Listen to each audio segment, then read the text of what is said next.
Guwahati, the entire reason for our support from the people of Assam can be summed up in the campaign slogan of Hurakita Aham, Bikahita Aham, which means Surakshit Assam, Viksit Assam. The Bodo Accords, which used to happen only on paper decades ago, in the last 5 years, under Home Minister Amit Bhai Shah ji, have been implemented on the ground. Thousands of militants have laid down their arms. AFSPA has been removed in 2/3 of the state. That is Surakshit Assam. Kushal Bhattacharya comes from Assam. He has a question for you, Jay Panda. GDP in the country. That's Kishla. Well, Jay, you mentioned about the GDP. I mean, Assam still has one of the worst human development indices in the country. Your infant mortality, maternal mortality are pretty bad, and they're worse than even Bangladesh. But what I wanted to ask you is that you said that it was evident BJP would win. BJP is winning. There was not, there wasn't any debate about it. Will your chief minister now pipe down his hate rhetoric a little? Look, you seem to have a very clear agenda in the type of questions you are asking. Let me respond to that very clearly. Well, I don't have a political boss, Jay. I don't have. Let him answer, Kishla. Let him answer. Let him answer. You must listen to my answer. You must listen to my answer. Right. If you ask sharp questions, you must listen to sharp answers. So the reality is, when you had so many decades of infiltration, remember when partition happened, a section of people decided they were not Indian. They left, they broke away, they formed a different country, and that section of society consisted of 11% of Assam. It has gone up to 38%, forcibly occupying government land, forest land, temple lands. These have all been evicted. So what you call hateful rhetoric is just the implementation of the law. And this is supported by the people of Assam. And you can't just dismiss the economic turnaround by citing the results of the past 70 years of mismanagement, which is now being corrected. Fastest growing economy in the country. This is already leading to results, and you will see better results in the days ahead. Now you've got Gaurav Gogoi at this moment trailing in his family stronghold of Jorhat. You've got a strike rate of a kind we haven't seen virtually anywhere. What are you making of what's going on? Because the fact is that this kind of, you've actually delivered for the BJP. It's big. West Bengal, they're winning for the first time, but the scale and magnitude of victory in Assam, in a state where people thought the BJP could never win originally, is quite humongous. You're quite right. 10 years ago, the conventional wisdom was that the BJP could never win Assam. Now, this is our third term, and this time it's a sweeping victory. As the election in charge, I'm very fortunate to be managing the campaign for the world's largest party in history, for the world's most popular leader in Prime Minister Narendra Modi. We have a dynamic chief minister. But remember something, our philosophy of Sabka Saath, Sabka Vikas, and this also addresses the previous question a little bit earlier. You can see it in Assam. Across all sections of society, everybody has benefited. You're talking about Upper Assam and areas where tea gardens used to traditionally vote for the Congress, or women used to traditionally vote for the Congress. They have revised their opinion and are fully committed to giving their blessings to the BJP and NDA government. And I'll conclude by saying that, you mentioned Jorhat, but the reality is that the Congress is not able to keep its flock together. There are internal disputes, and they're not able to even stitch together a coalition. So they have many other challenges. Look at the strike rate of the BJP, 85.6. You're batting IPL style in Assam, 85.6. The Congress's strike rate only 25.3. The AGP at 38. The AUDF wiped out 6.7. Only 2 out of 30 leads. Is the collapse of the AUDF. And the most significant of all really is Upper Assam. If you go back to the time of Tarun Gogoi, look at what used to happen in Upper Assam. This used to be a Congress stronghold. There is no Congress in sight in Upper Assam. All 35 leads for the BJP in Upper Assam. That by itself, Jay Panda, how are you decoding this? The significance of the wipeout of the Congress in Upper Assam? Look, there are several reasons for this, and I think it's a tragedy because Congress is a historic party, and if it were to play a role as a proper opposition party in the national interest, it would be actually a welcome thing. But it has evolved into something quite different, and I'll give you one example. Do you remember about 2 months ago, there was an AI summit in Delhi which Congress workers disrupted, and the Congress's ever youthful leader celebrated that disruption. Now that played very badly in Assam, because Assam, as we have been discussing in the past, had a terrible situation in terms of security and collapsed economy. That's being revived today, not just with traditional industries like tea and bamboo, but for example, the 27,000 crore semiconductor factory that has been set up here, where the youth of Assam, who've been forced to seek jobs in Gurgaon and Bangalore and other places, see hope and potential for jobs in Assam, and Congress goes and kicks them in the shin by disrupting India's aspirations in the IT sector. Kanchan Gupta has a question for you, Jay Panda. These are the kind of self-goals that they keep doing all the time. Kanchanda. Jay, I was very curious. Where did the AIUDF vote disappear? I mean, where did it go? Because they are running at zero. And attached to that, was there a Bangladesh factor at play in Assam also? After all, the constant refrain that Northeast belongs to us, we'll take over Northeast, reviving memories of Maulana Bhasani and his campaign to grab Northeast. So all that, did it play a factor in taking away the indigenous Muslim vote away from AIUDF? Well, Assam is a border state, and I've talked about the massive unnatural transformation in the demographics that happened over many decades. And obviously, whatever happens in neighboring countries does have an impact. And what has happened in some neighboring countries in the past couple of years has made it very clear as to the dangers that we face. So yes, all that contributed, but I wouldn't write off the AIUDF because they are an extremist party, even though their seats may not reflect it. If you look at the vote share, they are still alive and kicking, and in fact in some places they have more resonance than the Congress, which is ironic because the Congress is now attempting to compete with parties like the AIUDF. Jay Panda, and this is Assam on a is broader settled. scale of things.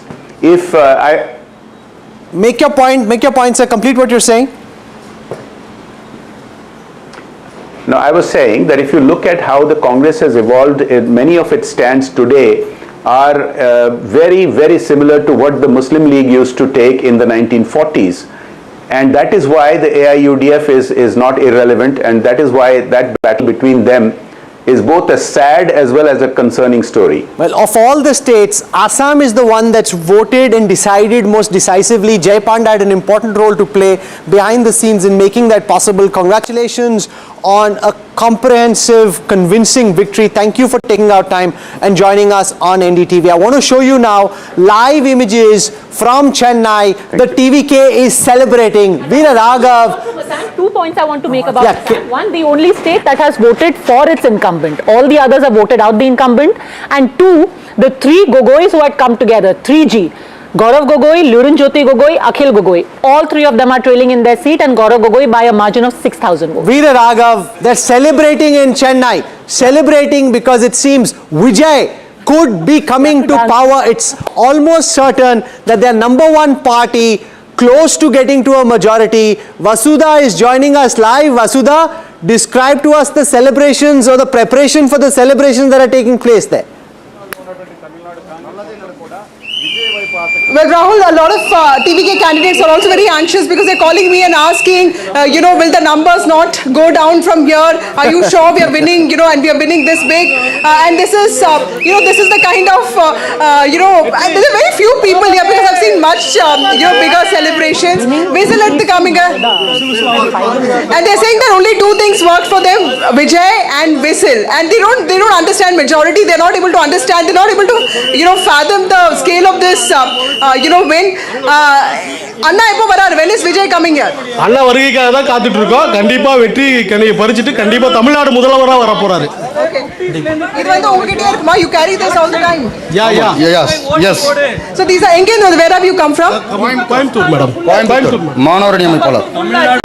மாணவரணி அமைப்பாளர் உறுப்பினர் சேர்க்கை அனுப்பினார். Okay, so these are all people who have come from western part of Tamil Nadu, which is Coimbatore. You know, Rahul, I've been speaking to a lot of them here.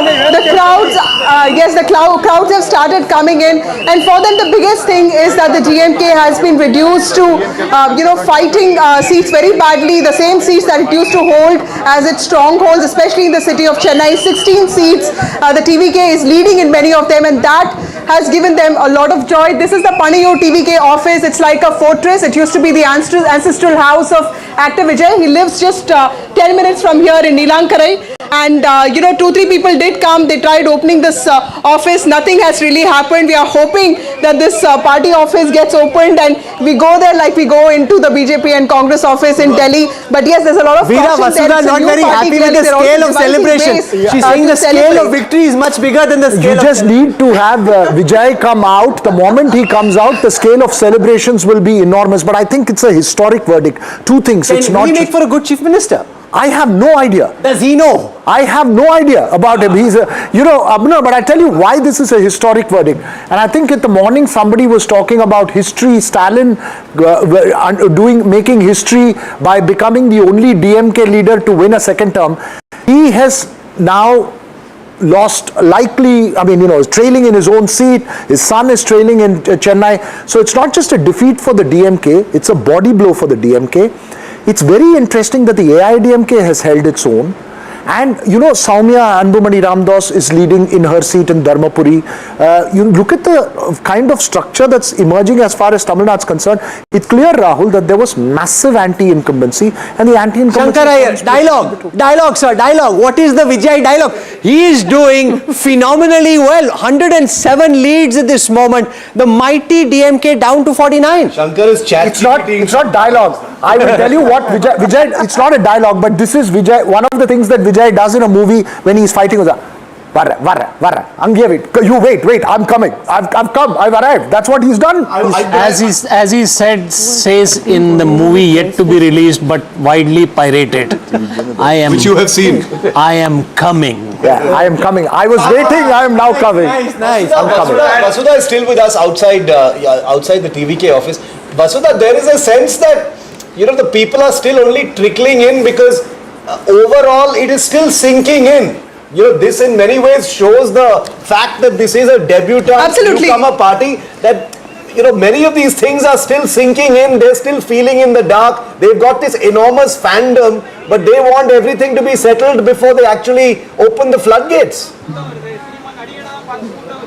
The chaos that... Absolutely. Shiv, I was talking to a doctor here, Dr. Lakshmi Priya, and it's very interesting that, she's telling me that, people are not even letting her watch TV because she comes from a DMK family. So all kinds of supporters have come here, and she's talking to somebody else. But let me tell you that everyone who has come here has come unannounced because nobody has a clue as to what Vijay is going to do, when is he going to be there. All that they know is all the winning candidates will be in Panayoor in some time from now. Over the course of this evening, we'll also see probably Rahul Gandhi also reach out to Vijay. That's what my sources tell me, because now the numbers look very edgy. He does have 107 leads, but yes, he also needs numbers to get to that majority mark of 118. So will he be reaching out to the other players? We don't know as of now. Everyone that I've spoken to in TVK is just to add, and I tell you this categorical in Tamil Nadu, at 107, no party can decide to keep him out of power. If they do, there will be a crazy backlash in that state. At 107, Vijay will be chief minister. He doesn't need, people will have to support him, whether they support him from outside. Nobody what kind of chief minister will he be? I've been saying the last time that he himself will not do things. Okay. This is like Sonia Gandhi and Manmohan Singh. He'll have to find somebody like Sengotain. Who is Manmohan Singh? Sengotain is, I mentioned, Adav Arjun, another thing. And I must point out, Vijay Veeraraghav, for all your excellence, please go into the details of some of the TVK candidates. Some of them are highly educated. This is like the Aam Aadmi Party of Tamil Nadu. It's not like the Aam Aadmi Party. There are several former AIADMK, for instance, the guy who is leading in Kolattur, A.S. Babu, is a a former DMK MLA who is shifted to the TVK. There are former leaders of other parties, not like the AAP, where it's a full of professional things. It's got both. That is what I'm you got a lot of people. The question is, who runs the power center? And Vasudha perhaps answers that. Vasudha, Maybe you have tracked Adav Arjuna, John Orokyasamy, the strategists of TVK so closely. What's your sense? Who's going to hold the power? Yeah, let me just... Vasudha, just let Vasudha answer. Okay, Vasudha's line has dropped. Yeah, I was just going to... I want to get Vasudha back as quickly as possible because I want our cameras to be on that gate. I want to be on that gate because the people who are coming in from there are important. Wearing the DMK colors. So, how is the rust the TVK color? How is it the TVK color? Bengal no, people, please. she's wearing red and yellow. No, she's wearing rust and black. Oh my Yellow God, and your nuanced coverage of Tamil Nadu is down to the sari colors. I'm giving broad brush statements, but back to the serious part. I think we have to focus on who will form the government in Tamil Nadu, not just in terms of chief minister candidate, but also in terms of the assembly strength, which looks shaky because ADMK, I cannot see it just breaking off from NDA. Whereas DMK, although opposed to the TVK, might yet support a minority TVK government. I'll tell you what, at 108, the point that Jay was making, at 108, he needs 9 more people to get the numbers. I'll just give the breakup. You have Patali Makal Kachi at 6, Congress at 5, CPM at 2, Dinakaran at 1, DMDK at 1. No, so I think a lot of them, as Vasudha was just pointing out, reaching out to Vijay. But I'll tell you this, at 108, given the history of Tamil Nadu, again, Narayan Lakshman, would you agree, this is also a decisive mandate at some level? 108 may be short of a majority, but we've seen in 2006 where M. Karunanidhi ran a minority government with 96 seats. At 108, I don't think Vijay can be denied anything. If he's denied, it will be a... How much stable will it be in the assembly? I think what appears interesting is that they themselves, the TVK camp seems a little surprised at the extent of their victory, but it is a victory. And you cannot deny the it is a surge as well. So, but I'll tell you honestly, last evening when I was talking to Arun Raj, who's the Tiruchengood candidate and general secretary, the former IRS officer who's down there, he said, sir, all your exit polls are okay, sir, but we will surpass that. They were actually supremely confident that they were going to get it. And this is not now, Jay. From the start, when we went and met and everybody said, oh, you'll get 8% vote, you'll get 12% vote, they stuck to their guns that they're winning the election. But Veera, the question this begs, and there will be pressure for this, is for them to now articulate their policy. That they have done... Articulate policy. I'll ask you a simple question. Tell me, in hindsight, and this is a question I throw, Karur being targeted, his movie not being allowed to release, people may watch it and may not react at that point of time, but they are watching what's happening. And somebody getting targeted only makes sense. But Shankar, from what I figured, and this is with no disrespect to potentially the next chief minister of Tamil Nadu, but from what I figured, he takes time to get set, he likes his space, he can't be one with the masses, each time he comes there can be a potential of a stampede, that's how big a star he is. So there are very real concerns about how he will be chief minister. Chitteshwar Pujara, Ajinkya Rahane, all boring guys came, took their time, said, or Rahul Dravid. So now he's played like Rahul Dravid in some sense. How Rahul Dravid? He's playing like Rinku Singh or something. He's playing like Virender Sehwag. He took his time. He didn't meet anybody. He didn't give any interviews. He made no flamboyant statements. His manifesto is strictly welfare, no drama.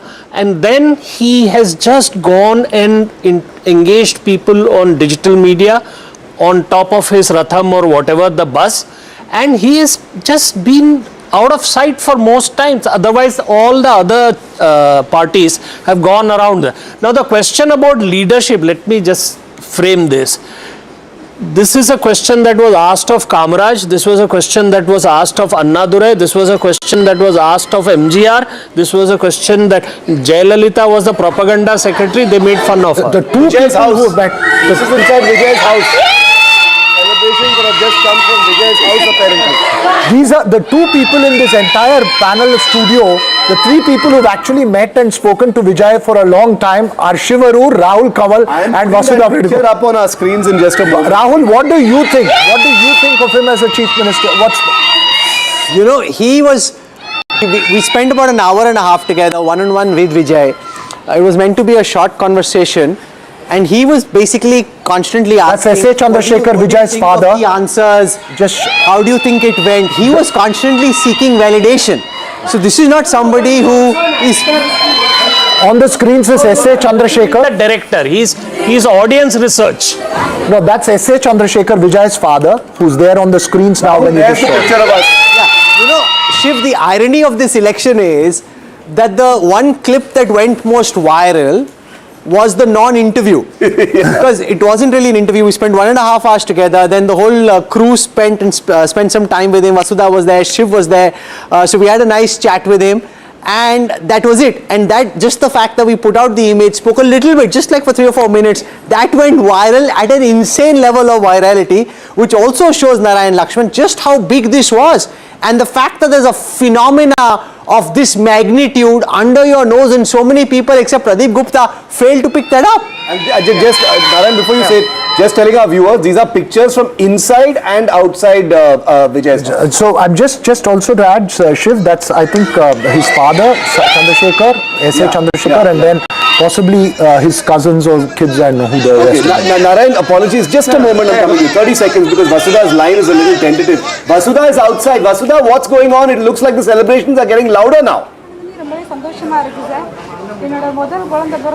That's true. More people are coming in. We are told that Vishnu Reddy, one of Vijay's closest friends, has also reached his house. Let me also, bring you some of the, people here who are, you come from a DMK family of supporters. Why are you here to support the TVK? Because I need some change from this DMK and ADMK parties. Shall I? Yeah, I need some changes from this ADMK and DMK, so I am supporting TVK. As I belong to DMK family, I entirely coming against my family and I am supporting TVK for Vijayana because I am seeking something different. I need something different from this corruption from all the departments. From all the departments, they are doing somewhat, they are not okay for the people. So very interesting that, the people have come here, they've all come with whistles, and very few people here, like Rahul was also saying that, I would have probably expected more, but one question they don't want to address right now as to what kind of a chief minister Vijay would be, because that is something, they've left it to him, and they're expecting him around 6 o'clock in the evening is what the fans are saying, but no word from the party yet. They say after all procedures are completed and all the certificates are given, all the candidates are expected to come to Panayur office of the TVK. Interestingly, when Vijay comes to the TVK office, Prime Minister Modi will be at the BJP offices as well. So we'll have two big, live events to cut to at that point of time. From a TV perspective, I don't know how we're going to manage that, but it's going to be very, very interesting. Stay with me. Deepak Bopanna is at Neelangarai outside Vijay's residence. We just saw pictures of his father as well. Okay, we're getting Deepak back. I think things are escalating fast. More people are arriving there. But Vasudha, where are all the fans? How are the fans being contained right now? How are they being communicated and told to calm down and not emerge in large numbers yet?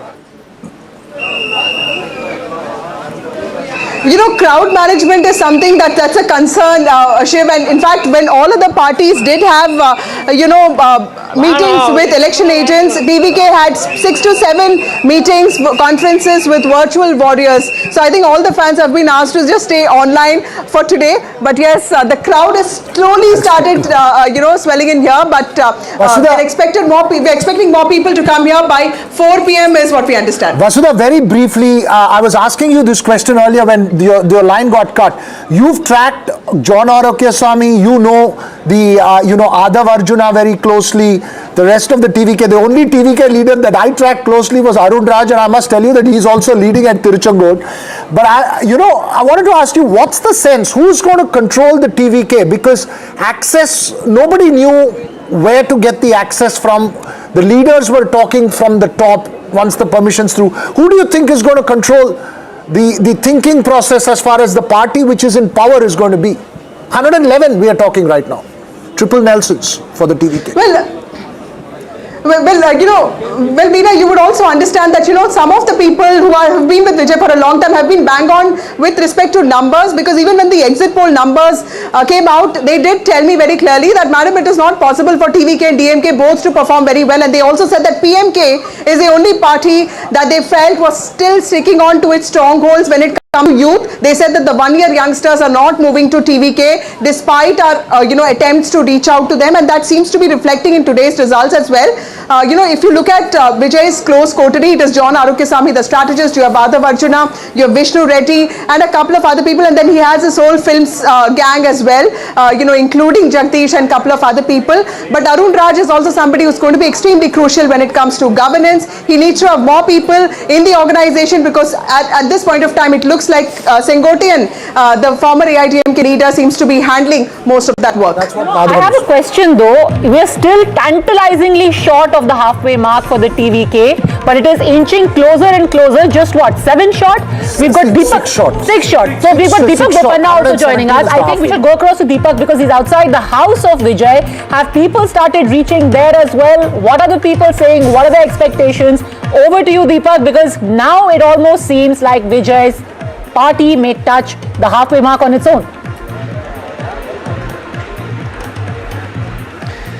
Yes, Padmaja, it definitely seems like he's inching towards that magic number, and I'm just going to show you the situation outside the house. The security has increased sizably, and it's in the last 1 hour or so there are at least about 6 to 7 additional police vans that have been coming in. These are reserve police, the local Tamil Nadu police.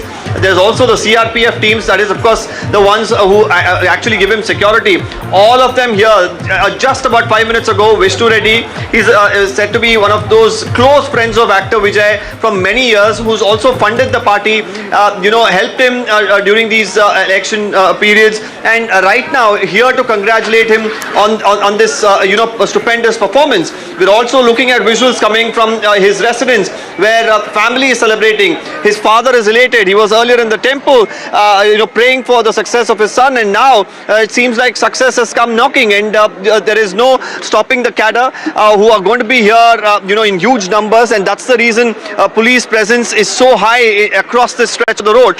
This is a very, very posh. The entire area has been barricaded. I'm going to try and get to the main road because very soon, like we saw on voting day, the crowds are not allowed on this stretch of the road. But when it comes to the ends of these roads, huge number of fans were gathered just on voting day. And today, for sure, there would be a sizable number that will be at the TVK office and here to catch a glimpse of Vijay. I've been saying this earlier as well. It's the return of fandom politics really in Tamil Nadu. We've seen the likes of MGR, we've seen the likes of Jayalalitha and the kind of power that they enjoyed because of the fan following that they had, and now it seems like actor Vijay is very much on that path. Deepak, I'll give you a quick tip. The person you should perhaps be calling right now is your good friend DK Shivkumar, and find out, because he was one of those who believed that the Congress should be with the DMK and they would come back to power. But you should call him to check if they're reaching out to the TVK, if the Congress is reaching out to the TVK, as Jai Murg has been pointing out. Congress has about 4 seats, Jai, leading in 5 seats. Yeah. Perhaps it's time for a Dravidian realignment. Well, Veera, you know that the dialogue that was happening ahead of the elections here between the Congress and the DMK and the TVK. Right now, the Congress will be just sitting back and thinking, well, have we made a big mistake? Because an alliance with the TVK would have meant that they would have got a sizable number of seats to contest with, possibly more wins as well, and a bigger say. But right now, of course, everything. Sorry, Deepak, there is no thinking. It was a very, very big mistake because there was a huge section in the party which was pushing for a TVK alliance. The Congress took with it. The Vijay faction of the Congress, they were pushing for it. Vijay adjacent. No, but I'll tell you honestly, every Congress leader we spoke to, and on the day of polling, they were saying, the kind of momentum we've seen for him is enormous. Congress, so maybe perhaps time for a realignment in Tamil Nadu. Who knows? Well, I think the point is that Whistle seems to have helped Vijay, because the Chennai Super Kings anthem is also whistle powder. One of the hit movies of Vijay is also Bigil, which is a slang for whistle. So it's whistling all the way. Kabir in West Bengal also has whistle for his party symbol. But very clearly the out whistling has happened in Tamil Nadu. I think, but I think it's the personality that is towering over everything else. The face. No, it's fascinating because, after all, I cannot, as I was stating during our conversations as well, I don't think there is a parallel to this. there is no parallel to what Vijay has achieved today, not just simply because of just the fact that he's just a star to politician. Fact is that there is absolutely no political base, there's no political ideology, there's not a single protest movement that his party or his cadres have organized. Started moving people away. But the title Jana Nayakan, which means people's hero, is enough. Some pictures of the police moving protesters and fans away from there. Let's go live to Deepak if we can. Well, yes, Shiv, there's a lot of crowds that are coming in. The police, of course, right now ensuring that nobody is gathering outside the residence. They've also barricaded the media to one side of the road. I just mentioned that the fans who have been gathering, they've been restricted to the main road, so most of them not able to even see the size, a house of actor Vijay, having no option but to, in fact, leave and wanting to come back a little while later. But what I can tell you here is that there is a lot of anticipation, even among the neighbors here, who in the mornings just enjoyed their routine walks and morning jogs. Today I saw a few of them coming here and taking a selfie just in front of a gate. It's not as if Vijay has stepped out. He's not expected to, at least until the numbers really settle. But for the people, even the neighbors here, everyone's really excited. Okay, now, I'm joined on this. Things go as I'm joined on the broadcast live at this moment by a special guest. He's one of those who actually predicted that Vijay will do really well.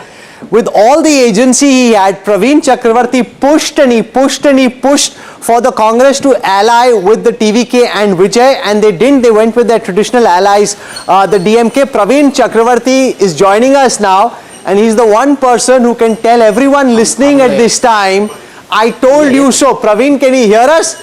You're the one, you can have a smile on your face, tell everyone in Delhi and elsewhere, I can hear you, I but told there's a you lot so. of disturbance.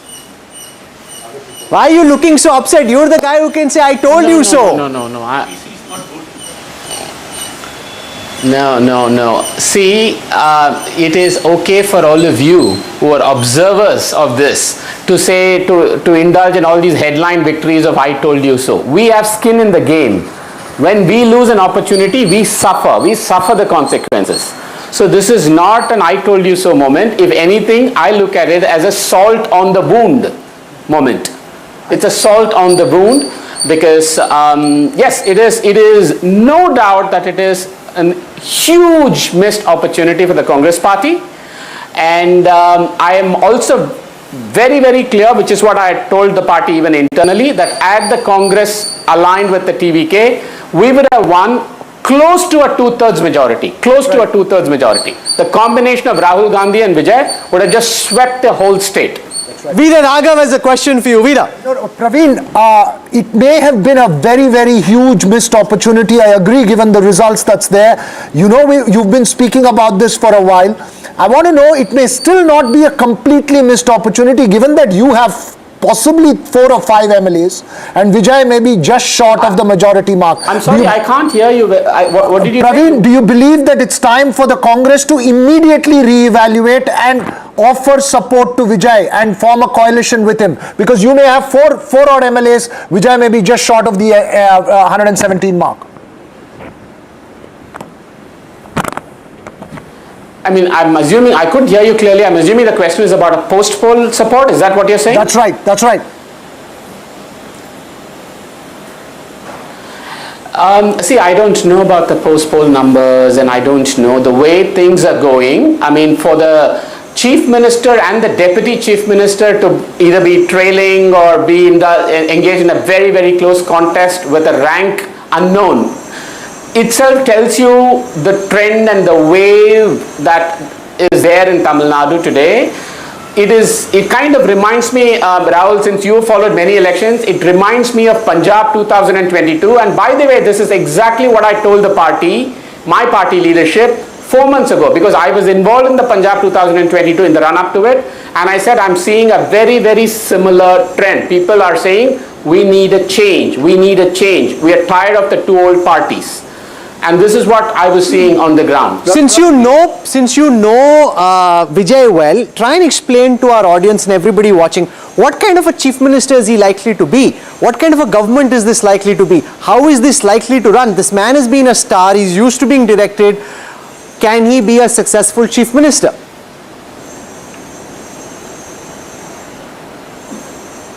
You know, I'm having a very hard time hearing you. What sort of a government? Sorry, would Vijay run? What sort of a government is Vijay likely to run? See, I think we have to set the context for it. I don't think a new party, any new party anywhere in India's election history has been put under so much state machinery control and power. I will give you an example from your own fraternity. There were, as you know, there were events held in Chennai in the run-up to the election, and there was one event by one of your rival channels where originally they had invited me to come and speak, okay?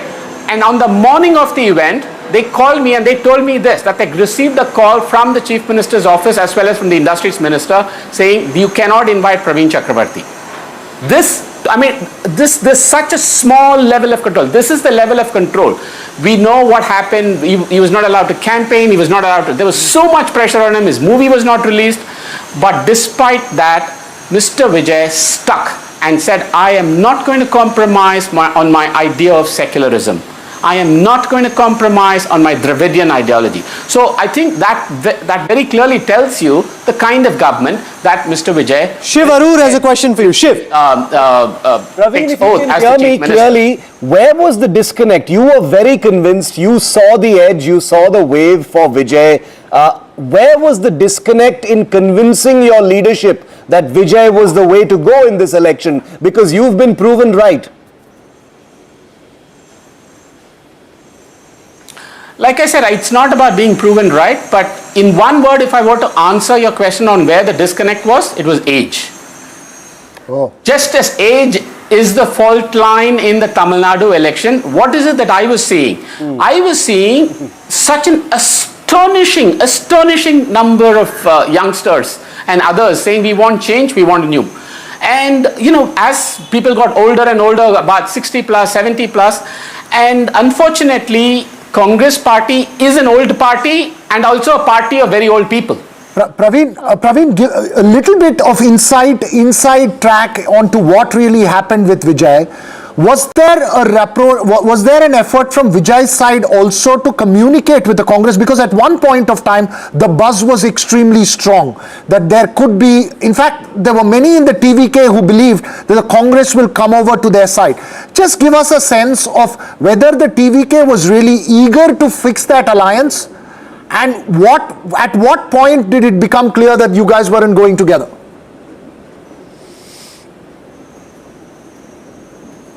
Yes, there were efforts and interest from their side as well, and perhaps they were more united in their view that there should be an alliance, a secular alliance with the Congress party, unlike our party, which was quite divided. What kind of a model do you think Vijay embodies? A lot of people are comparing it to Aam Aadmi Party. Do you think that holds, that he has tried to reach out to every caste, every age, every community, and has catered more to the aspirations of a younger demographic? I think while it is tempting to kind of draw comparisons with other political new parties and upstarts, please remember the context in Tamil Nadu. What was Mr. Vijay's party TVK up against? They were up against a coalition of nearly 35 parties. They were not fighting just the DMK or the AIADMK. A coalition of 35 parties. Correct. One party took on a coalition of 35 parties. So that is somewhat unprecedented anywhere in India. That is what makes the scale of this, I mean, we can't call it victory yet, but the scale of this clear kind of trend even more special for them and even more painful for us in the Congress. We'll come back to you later in the day, Praveen Chakrabarti. You can in some senses say you were the oracle when it comes to Tamil Nadu, kept urging the party to make the switch, they didn't. He's saying, I don't want to take too much credit because ultimately the alliance lost. We'll come back to Praveen Chakrabarti later in the evening. I want to go across to Tejasvi Surya. He joins us now. Tejasvi Surya, let's look at what's happening in West Bengal, because this is important. If you see West Bengal, the Bharatiya Janata Party has shred forever the notion of being a party of the Hindi heartland, because at this moment the BJP is leading on a whopping 194 seats out of the 293 seats for which we have trends. That's up 117 from the last time. The Trinamool is down 118. Congratulations, Tejasvi Surya. This is history. Thank you so much, Rahul. It is indeed history in the making, and we are really fortunate to be witnessing the voice of the people of West Bengal being registered in such a strong manner. During the election campaign, there were two very powerful emotions that one could feel. The emotion of hope and the emotion of anger. Anger against the incumbent and hope in anticipation of change. And in whichever election these two emotions combine, you cannot stop a massive change. This was the same feeling that the country expressed during 2014 elections. It was the same kind of feeling that you could feel on the ground in West Bengal. In fact, on the day of the last day of the campaign, I had the opportunity to participate in the Padyatra of Subhendu Adhikari ji in Bhabanipur. It looked as though the entire town, the entire city had come out on the streets to welcome him. So it is unprecedented. It is an indication of the Prime Minister's popularity, Amit Shah ji's incredible organizational and electoral management genius, and the selfless hard work that millions of Karyakartas of the BJP.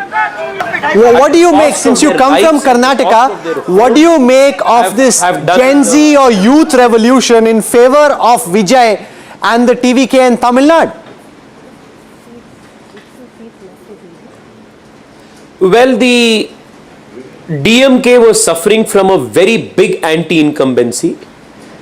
The people of Tamil Nadu were also very keen for an alternative, and Vijay has been an extremely popular actor in Tamil Nadu from the last few decades.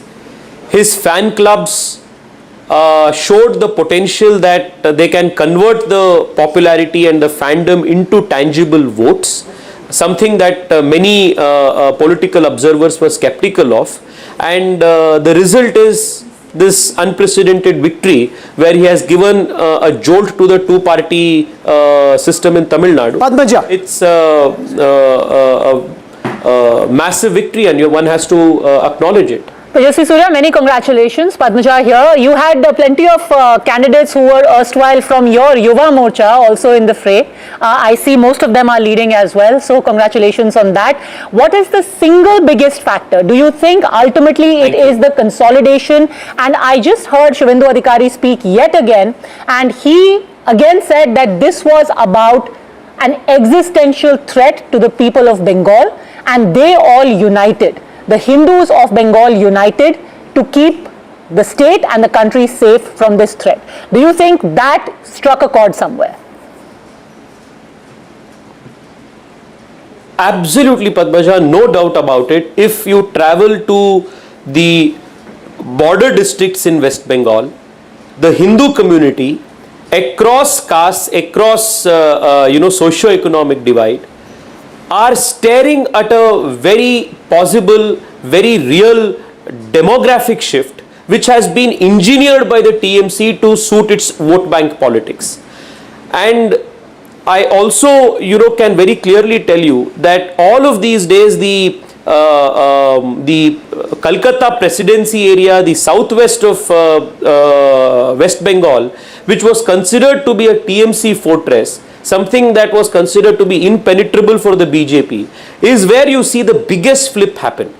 So the statements of the TMC leaders that post 4th May there is going to be retribution, that nobody can come to save those who support the BJP, I think that has actually worked against the TMC.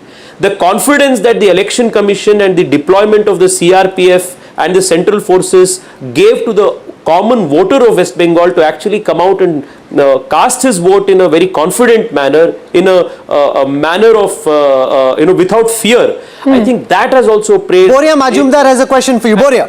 It's in the last since 2000 since the last elections, there has been a considerable targeting of not just the BJP cadre but the Hindu community in general by the TMC and these Bangladeshi infiltrator goons, and that has had a big impact on the psyche of the common voter. So this is a complete consolidation of the Hindu nationalist voice and the vote in the West Bengal, and this was extremely necessary for the national security of the country. This was very much necessary to protect the territorial integrity of a very critical part of the country's geography in the east, and salutes to the voter of West Bengal for actually delivering such a massive, clear and a mandate in favor of the nationalist voice.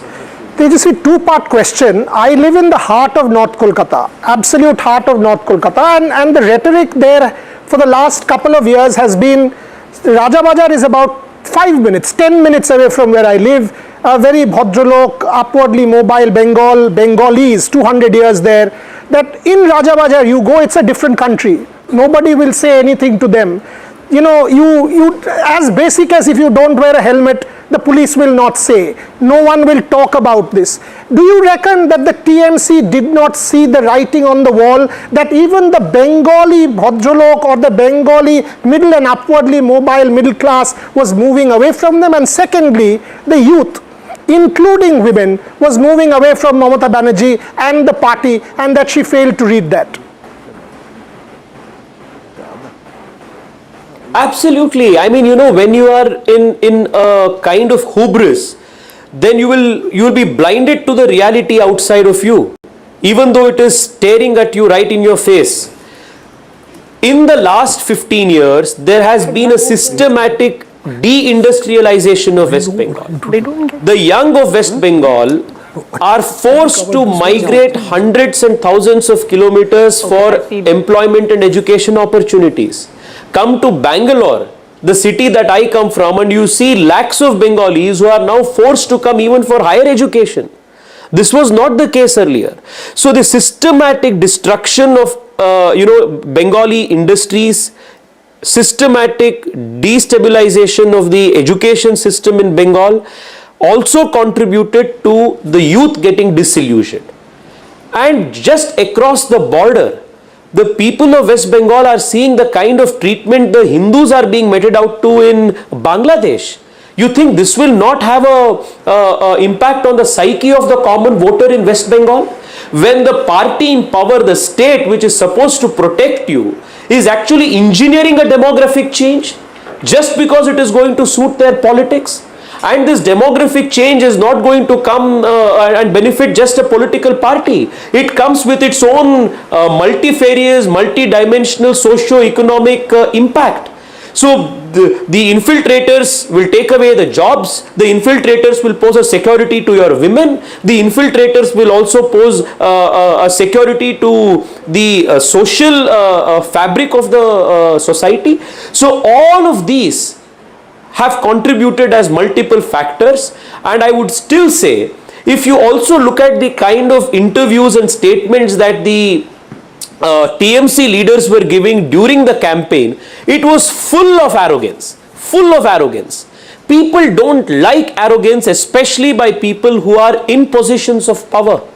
So when hubris takes over, vicious vote bank politics to the detriment of the common man's economic, social and even physical security takes over, then you have the results that you are seeing today. Tejasvi, Veera here, coming to the point in Tamil Nadu, given that now the TVK has risen as the force that's the alternative to the DMK and the ADMK in a convincing categorical sense, where does that leave the BJP in the state? Do you believe that the BJP is going to get squeezed out further and Tamil Nadu is going to remain firmly in the confines of these three regional parties? Well, to draw a silver lining in the whole of today's result, I would say that one thing is gotten established, that the people of Tamil Nadu were completely disenchanted with the DMK. They were looking for an alternative, and the kind of alternative that we see is also a young face. We have in Annamalai a very young, very dynamic, a very charismatic leader, and I see that the silver lining in this not so great result for the NDA in Tamil Nadu is that in the coming days there is going to be a bigger opportunity for the party to rebuild. Should the party rebuild? While the party rebuilds, should it go back to the Annamalai formula? Strengthening a leader like Annamalai. Sure. That's what he's saying. Sorry. Yeah, I just have a data point to add. 2024 with Annamalai as leader, the BJP had 10.7% vote in the Lok Sabha. It has now shrunk to 3.3 in Tamil Nadu. Tejasvi Surya, thank you very much for joining us. The BJYM chief here, Bharatiya Janata Yuva Morcha. Remember, this is also a vote that we've seen across India by the young demographic. What does the youth of the country want? And this is not just a message that we are hearing in West Bengal. It's a message that we're hearing in Assam. We are hearing it in Tamil Nadu as well. But let's quickly now give you a sense. I think we have Pradyut Bordoloi with us before we go across to him. Come here. I'm joined right now by Shuvendu Adhikari. Just bring the camera back. Bring the camera here. Quickly. Joining us now, live and exclusive on NDTV, the architect of this historic victory for the Bharatiya Janata Party in West Bengal, Shuvendu Adhikari, the man who led the charge. Shuvendu da, congratulations, welcome, बहुत मुबारक हो आपको. छा गए आप तो. Oh. Just, he said, Lady so I thought we'll take him live. I lost that connection just at that wrong second. Let me just try once again.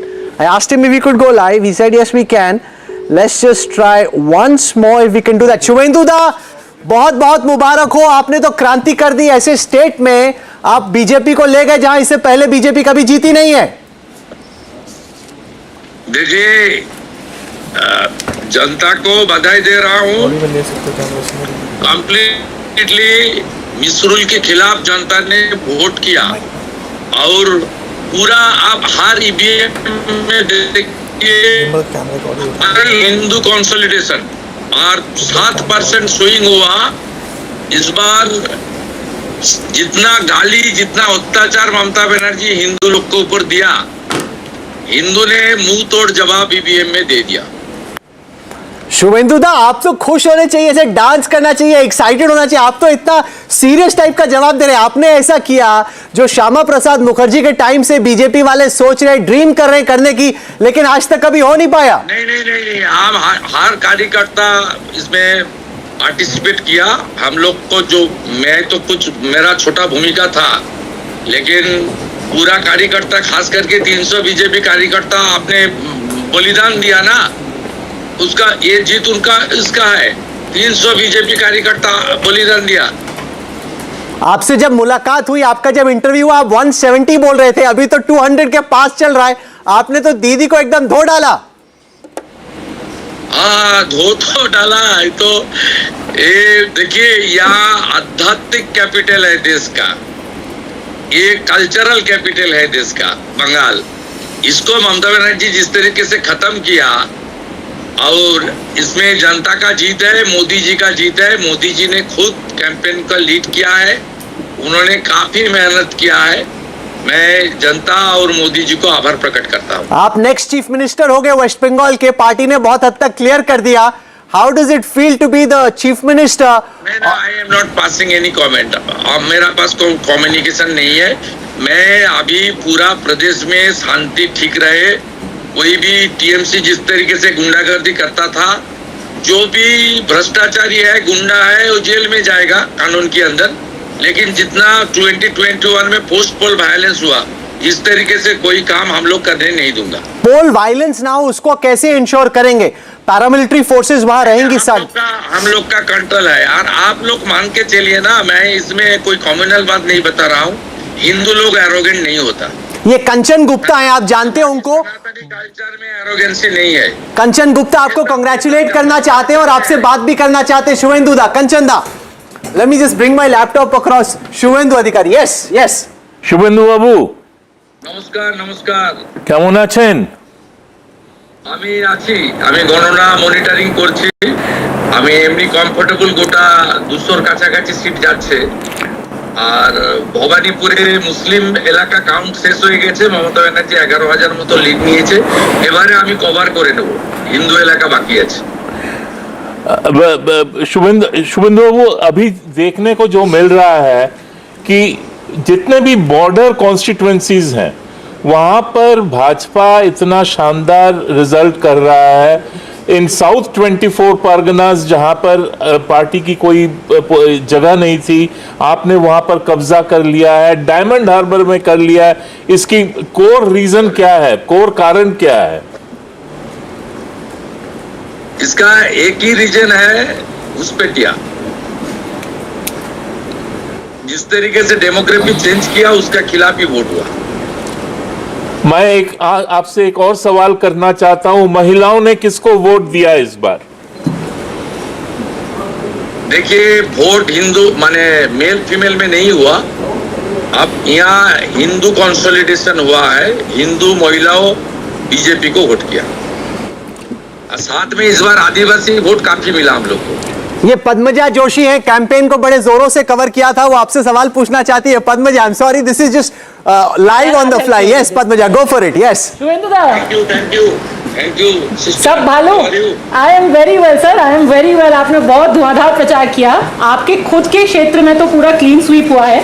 Tribal vote बहुत पड़ा है आपको। इस बार आपने जंगल महल में भी स्वीप किया, नॉर्थ में भी स्वीप किया। थोड़ा सा होती है सर, वो बंद हो गई है। डायमंड हार्बर मॉडल अभी भी कायम है। एक ही सीट वहां पर अभी बढ़त दिख रही है, उसमें थोड़ा सेंधमारी की कोशिश अभी भी है। हाँ, वहाँ थोड़ा तो वो लोग डराने का काम किया, और वहाँ डेमोग्राफी ज्यादा चेंज हुआ था, इसलिए जहाँ जहाँ डेमोग्राफी चेंज हुआ वहाँ इस तरीके से हुआ है। आने वाला दिन में सब ठीक ठाक हो जाएगा। हमारी तो 189 चल रहा है, ये बड़ा अंतर, बाकी हम लोग संभाल लेगा।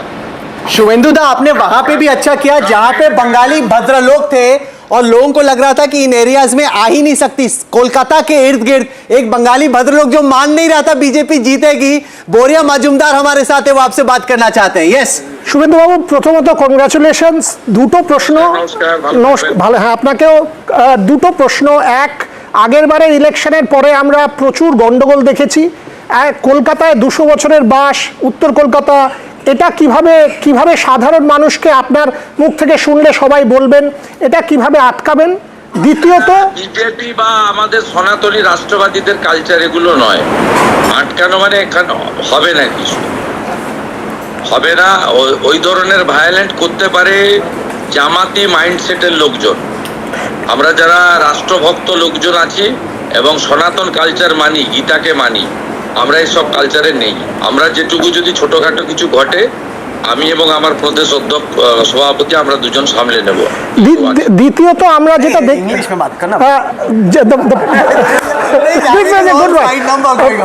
আমি ইংরেজিতে জিজ্ঞেস করছি। So there are parts of Calcutta, Shubhendu Babu, where we have kind of seen over the last couple of years, when we only have traveled as Bengalis, we did not feel great about it, because a certain community, there were things like, rules are not the same for Bengalis, Hindus and Muslims. There was polarization of a certain sort, and even the Hindus were feeling that very inside Calcutta. Take Raja Bazar, take Metia Buruj, both north and south. You are talking about consolidation. Was that one of the reasons, and did TMC not see the writing on the wall? Due to their vote bank politics, TMC did this type of unethical job. It's a high appeasement politics. Due to this ground, the demography has been changed in Calcutta surroundings area. All are infiltrators. They are coming through border. The Mamata Banerjee government not provided land to the BSF. This is the main reason. Further reason, the entire Bengali Hindu and all other true patriotic people, they are united, they are casted their vote in favor of Lotus, and the outcome is now coming. जाने माने journalist editor हैं वीर सांघवी, वो एक quickly आपसे सवाल पूछना चाहते हैं. यस वीर, शुभेंदु दादा. Shubhendu, just a basic question. What will you do apart from this Hindu-Muslim stuff which you've gone on and on about? What will you do in Bengal that will be very different? Please tell me again. You've talked about Hindu consolidation, people's concerns about infiltration, which is valid and probably accounts to your victory. But my question is, once you get away from that, once you come to power in Bengal, what will you do that is different? No. You saw in Assam, Tripura, after BJP came to the power, the infiltrators issue already overcome. The double engine Sarkar will perform properly, and central state relation will sort out this problem. सवाल दिए शिव अरूर, हमारे managing editor है NDTV 24/7 के. शुभेंदु दा, जाने से पहले एक सवाल शिव अरूर आपसे करना चाहते हैं. Shiv. Shubhendu da, this entire election, previous election also was framed as, the BJP is a party of the Hindi heartland, Bengali identity samajhte nahi hai BJP wale. Do you think that has been disproved now? Outsider, insider wala politics? Yes, outsider, insider, it's a Mamata Banerjee's very cheap politics. The people rejected it. You know it very well. One Bengali Hindu, renowned, respected Hindu, Bharat Keshari Dr. Shama Prasad Mukherjee, formed this party. This party is functioning under the ideology of the Dr. Shama Prasad Mukherjee. The people rejected it. It's a Mamata Banerjee, very cheap politics. Shubhendu, one final question. At this moment in Bhawanipur, it's been going up and down. Mamata Banerjee is currently in the lead. Previously, she was trailing. How is it looking for you in Bhawanipur? You are still known as a giant slayer from Nandigram in the last time. I am hopeful because the Muslim area 63, 67, 77 ward already covered. My calculation inside was that she may lead 20,000, but now she is leading 16,000. The entire Mamata's vote bank area are now covered. ये पश्चिम बंगाल के दो जाने पहचाने journalist हैं, वो आपको congratulate करना चाहते हैं. खत्म करने से पहले जयंतो घोषाल आपको कंग्रेचुलेट करना चाहते हैं. শুভেন্দু, কনগ্রাচুলেশন. জয়ন্ত বলছি. কালকে রাত্রে বলেছেন দেখেছি. হ্যাঁ দেখেছেন, টুমরো আই সেড. না, আমার একটাই প্রশ্ন আছে. Thank you. Difference of analysis. Thank you. You spoke yesterday. Yes. না, শুভেন্দু একটা প্রশ্ন করব. তুমি কি are you like to shift your office to again writers building, or you will go to Nabanno? It's a BJP party. Major decision এটা. We are working in collective leadership. It's a national party. We will sit and discuss all the Writers একটা heritage building. No. I am not belonging any regional party or personal party. Right. अच्छा, महुआ चैटर्जी आपको congratulate करना चाह रही हैं. महुआ. Congratulation Suvendu বাবু. জয় মা কালী, জয় মা Kali.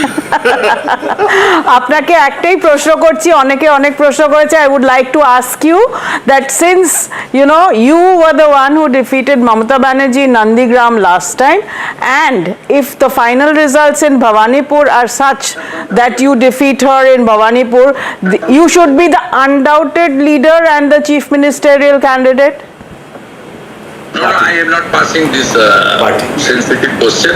BJP is collective leadership under the great leadership of Narendra Modi. We fought this election and results are coming. No problem. अच्छा, शुभिमन किश्नोय आपसे पूछना चाहते हैं. किश्नोय. With the consultation of the elected MLAs. Thank you. One last question. জোড়া ইলিশ কবে আসছে? Thank you. জোড়া ইলিশ কবে? চিংড়ি মাছ হবে। হ্যাঁ, জোড়া ইলিশ কবে আসছে?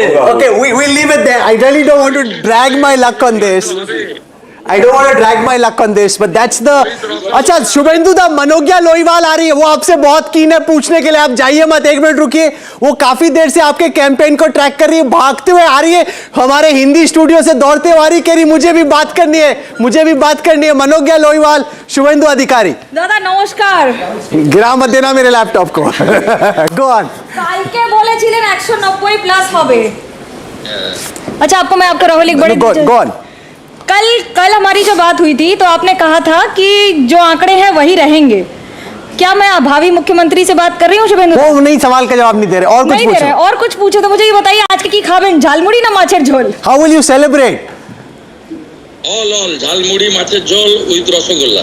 ओ बाबा, ये थोड़ा रसगुल्ला हमको भी भेज देना after winning in this fashion. It's very important. चलिए नाउ काउंटिंग इज गोइंग। खाली एक आखिरी सवाल, शिशिर बाबू से बात हुई, उन्होंने क्या बोला?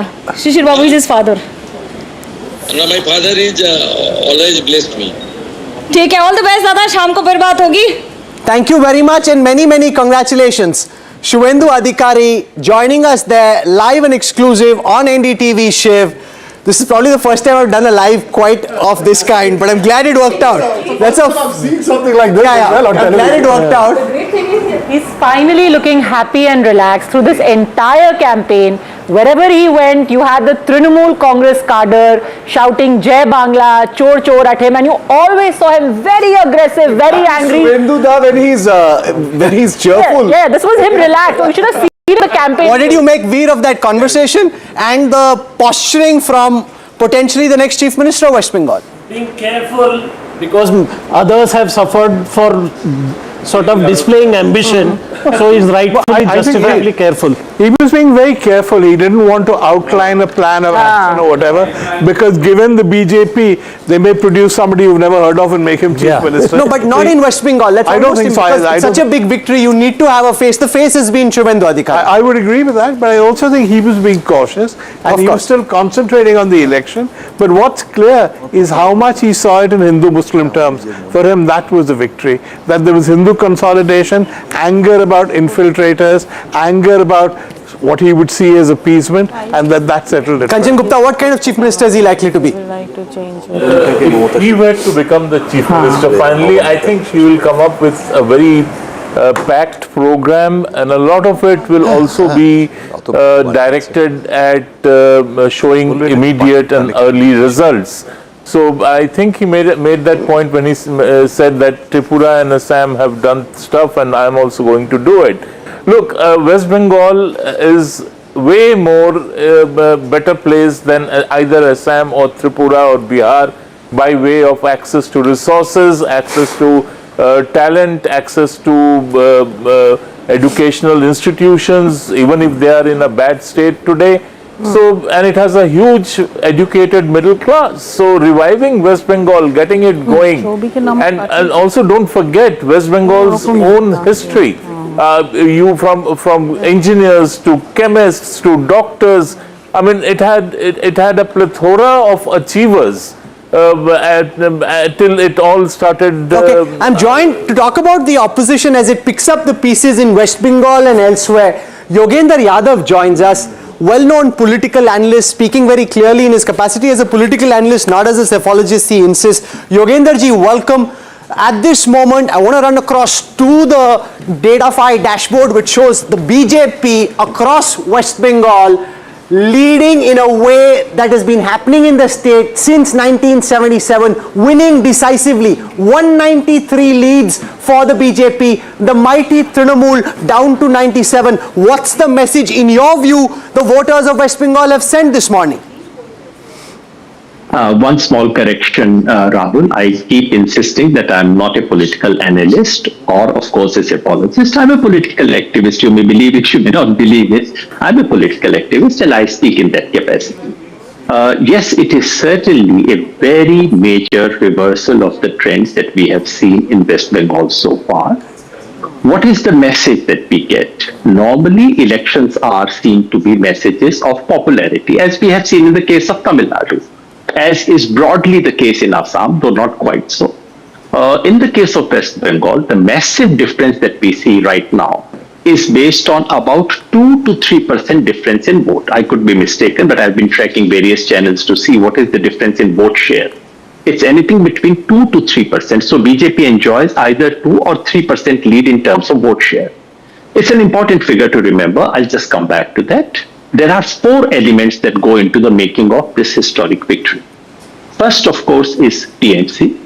Because in the 3 terms of TMC, there was accumulating, call it anti-incumbency, call it unease of the voter, call it anger of the voter. There has been an accumulated unease about TMC route. There is no doubt about it. Number 2 is the BJP. BJP's hard work, you could say. Also enormously targeted communal mobilization and politics of hatred. We just watched Subhendu Adhikari's interview. And everyone must have noticed in about 15 minutes, he spoke Hindu-Muslim at least 15 times. So it is undoubtedly clearly targeted communal mobilization that BJP has done, which seems to have paid dividends to some extent. The third element is the central government, which would not simply allow a opposition government to work, whether it is the NREGA, which was not allowed to work in West Bengal, or it is the Gram Awas Yojana, which again was not allowed to work. So if you are a BJP government, you have enormous resources to spend and to gift people just before the election. You can gift them 10,000 rupees each. If you are an opposition government, you don't have resources. And the fourth element is, of course, the Election Commission, which has deleted 27 lakh names. I'm speaking only of 27 lakh, Rahul. I'm not speaking of all the 90 lakh votes, because the first stage of deletions were kind of neutral, haphazard. I would not see there was any targeting. But as has been evidently demonstrated, the last phase of deletion of 27 lakh votes was targeted communally, targeted regionally, and that, Rahul, accounts for 4.3% of votes. So when the BJP has a lead of more than 4.3%, that is when you can begin to say, okay, it's minus SIR effect. Right now, SIR effect is more than BJP's lead. Let me show you the vote share you were asking for this. BJP is about 45.8% of the vote share, up 8% from the last time. The Trinamool is at 43, down 5% from the last time. What this also shows, Yogendraji, apart from everything else, when a party comes down 5%, it also shows the magnitude of the anti-incumbency that is built. Yes, what you're saying is partly correct in terms of SIR having a role to play, but you can't take away the massive anti-incumbency, Yogendra Yadav, that had built up over 15 years of the Trinamool rule in West Bengal.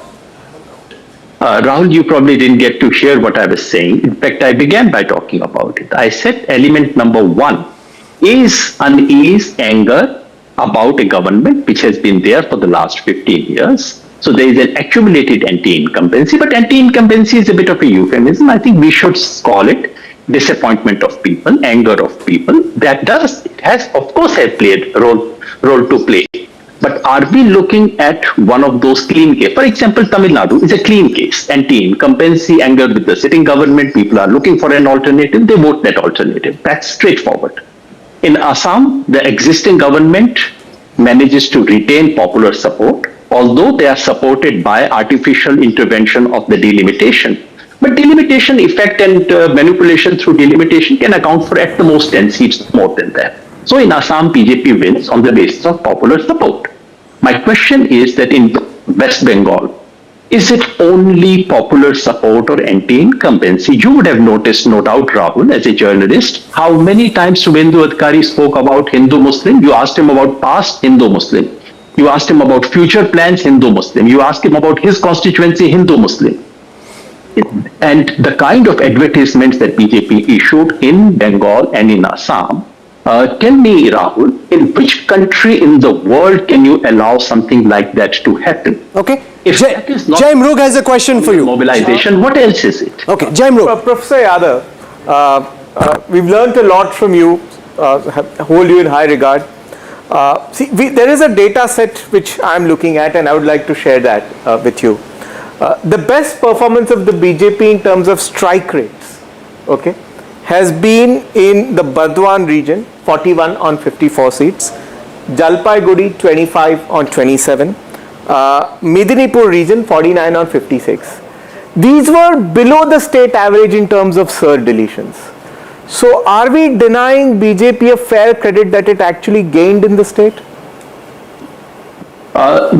Look, whenever, Jay, if you have time, please do not look at above average or below average. I can tell you straight away, the above average places were indeed the Muslim majority places where BJP didn't have much chance anyway to begin with. The question we should be asking, and please give me an answer by the evening when you have better data, in how many seats were the deletions that took place post first draft? Because first draft deletions, I'm willing to concede, were not targeted deletions or partisan deletions. Please tell me. Let me try and show that. Yogendraji, let me show that on our screen. I can give you, not specifically what you're asking for, but on the data file leaderboard, I can show you the SIR impact. So there are two cuts I have over here. One is in the seats where there was maximum SIR deletion, is there a disproportionate distribution? There were 147 seats where the number of votes deleted by SIR is more than 25,000. Process the visualization for a moment and then you'll understand. Out of those 147, the BJP at this moment is leading on 88, the TMC on 59, which is roughly, Jayamru, similar to the distribution across the state. So it's not disproportionately skewed in these seats. If you look at the places where it is tight, less than 5,000, there are 13 such seats, the BJP leading on 12. So those are the seats where you can say SIR deletions has made an impact because that is skewed towards the BJP. In seats where the deletion is between 5 and 15,000 votes, there are 64 such seats, the BJP leading in 64, the Trinamool on 17. As you move up in terms of how much SIR deletion happened, the impact is not as much. Where lesser SIR deletions happened, you've got the BJP winning in a disproportionate part of those seats, 12 out of 13 with less than 5,000 SIR deletions. But where more SIR deletions happened, it's 88 versus 59 in those 149 seats. Yogendra Yadav. Rahul, I don't want to get into an argument on statistics. The simple thing is that more SIR deletions took place in areas which have more Muslim population. And in some of those seats, BJP did not have much of a chance to begin with. So the simple answer that we need, maybe you can work it out till the evening. In how many seats was the BJP's lead or the victory margin less than the SIR deletions that have taken place towards the end?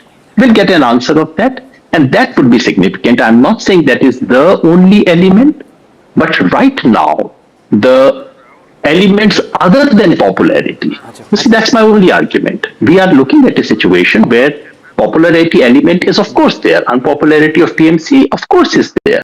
Is that the only element, or how, to what extent has this artificial intervention by the Election Commission by way of SIR made a different and skewed the results? If it has, that's a very, very bad sign for democracy. Basically, if an opposition leader were looking at it, he would say, if after all this, if BJP can do what it likes by way of central government's intervention, they can send as many observers in Bengal as they want, they can make transfers as they want, they can bring in police persons of their liking, they can appoint people for counting, and they can delete voters, then an opposition leader would say, well, what is my chance? If Akhilesh was watching this, question for you, Yogendra Yadav. Yes, Veera. And what happened in SIR, he would say, well, what is the point?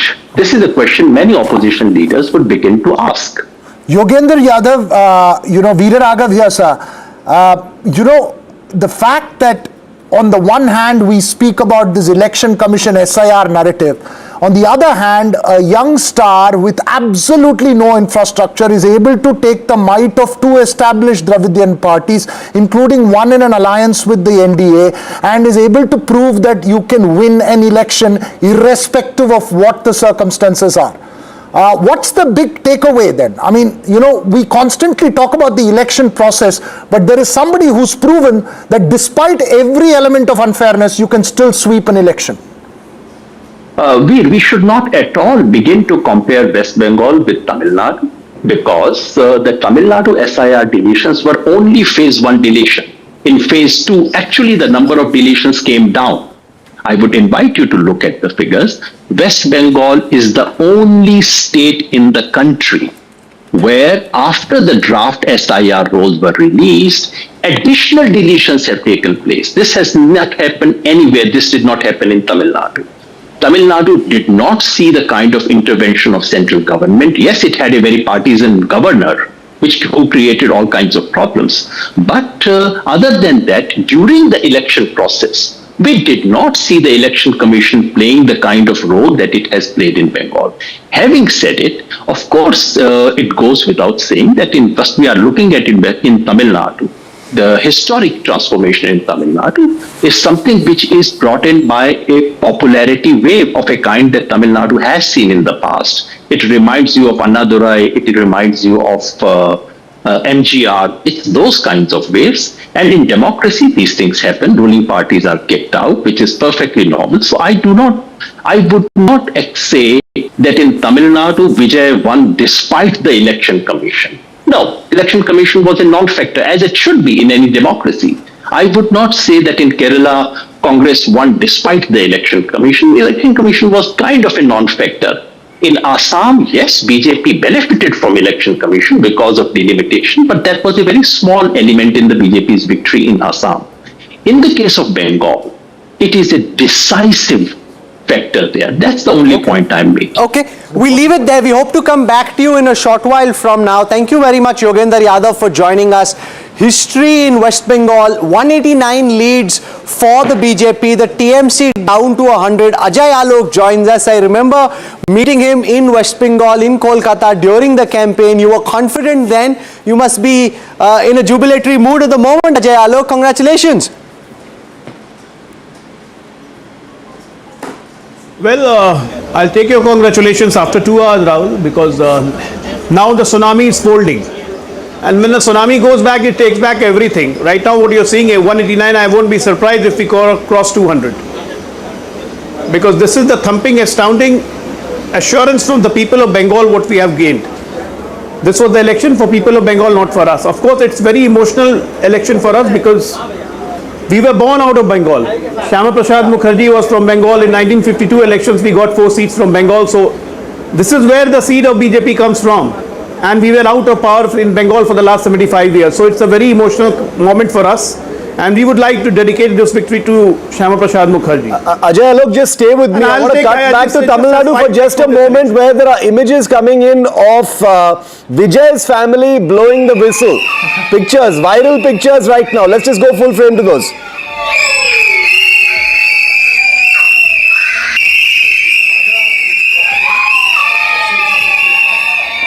Okay, these are and all the rest of the audience.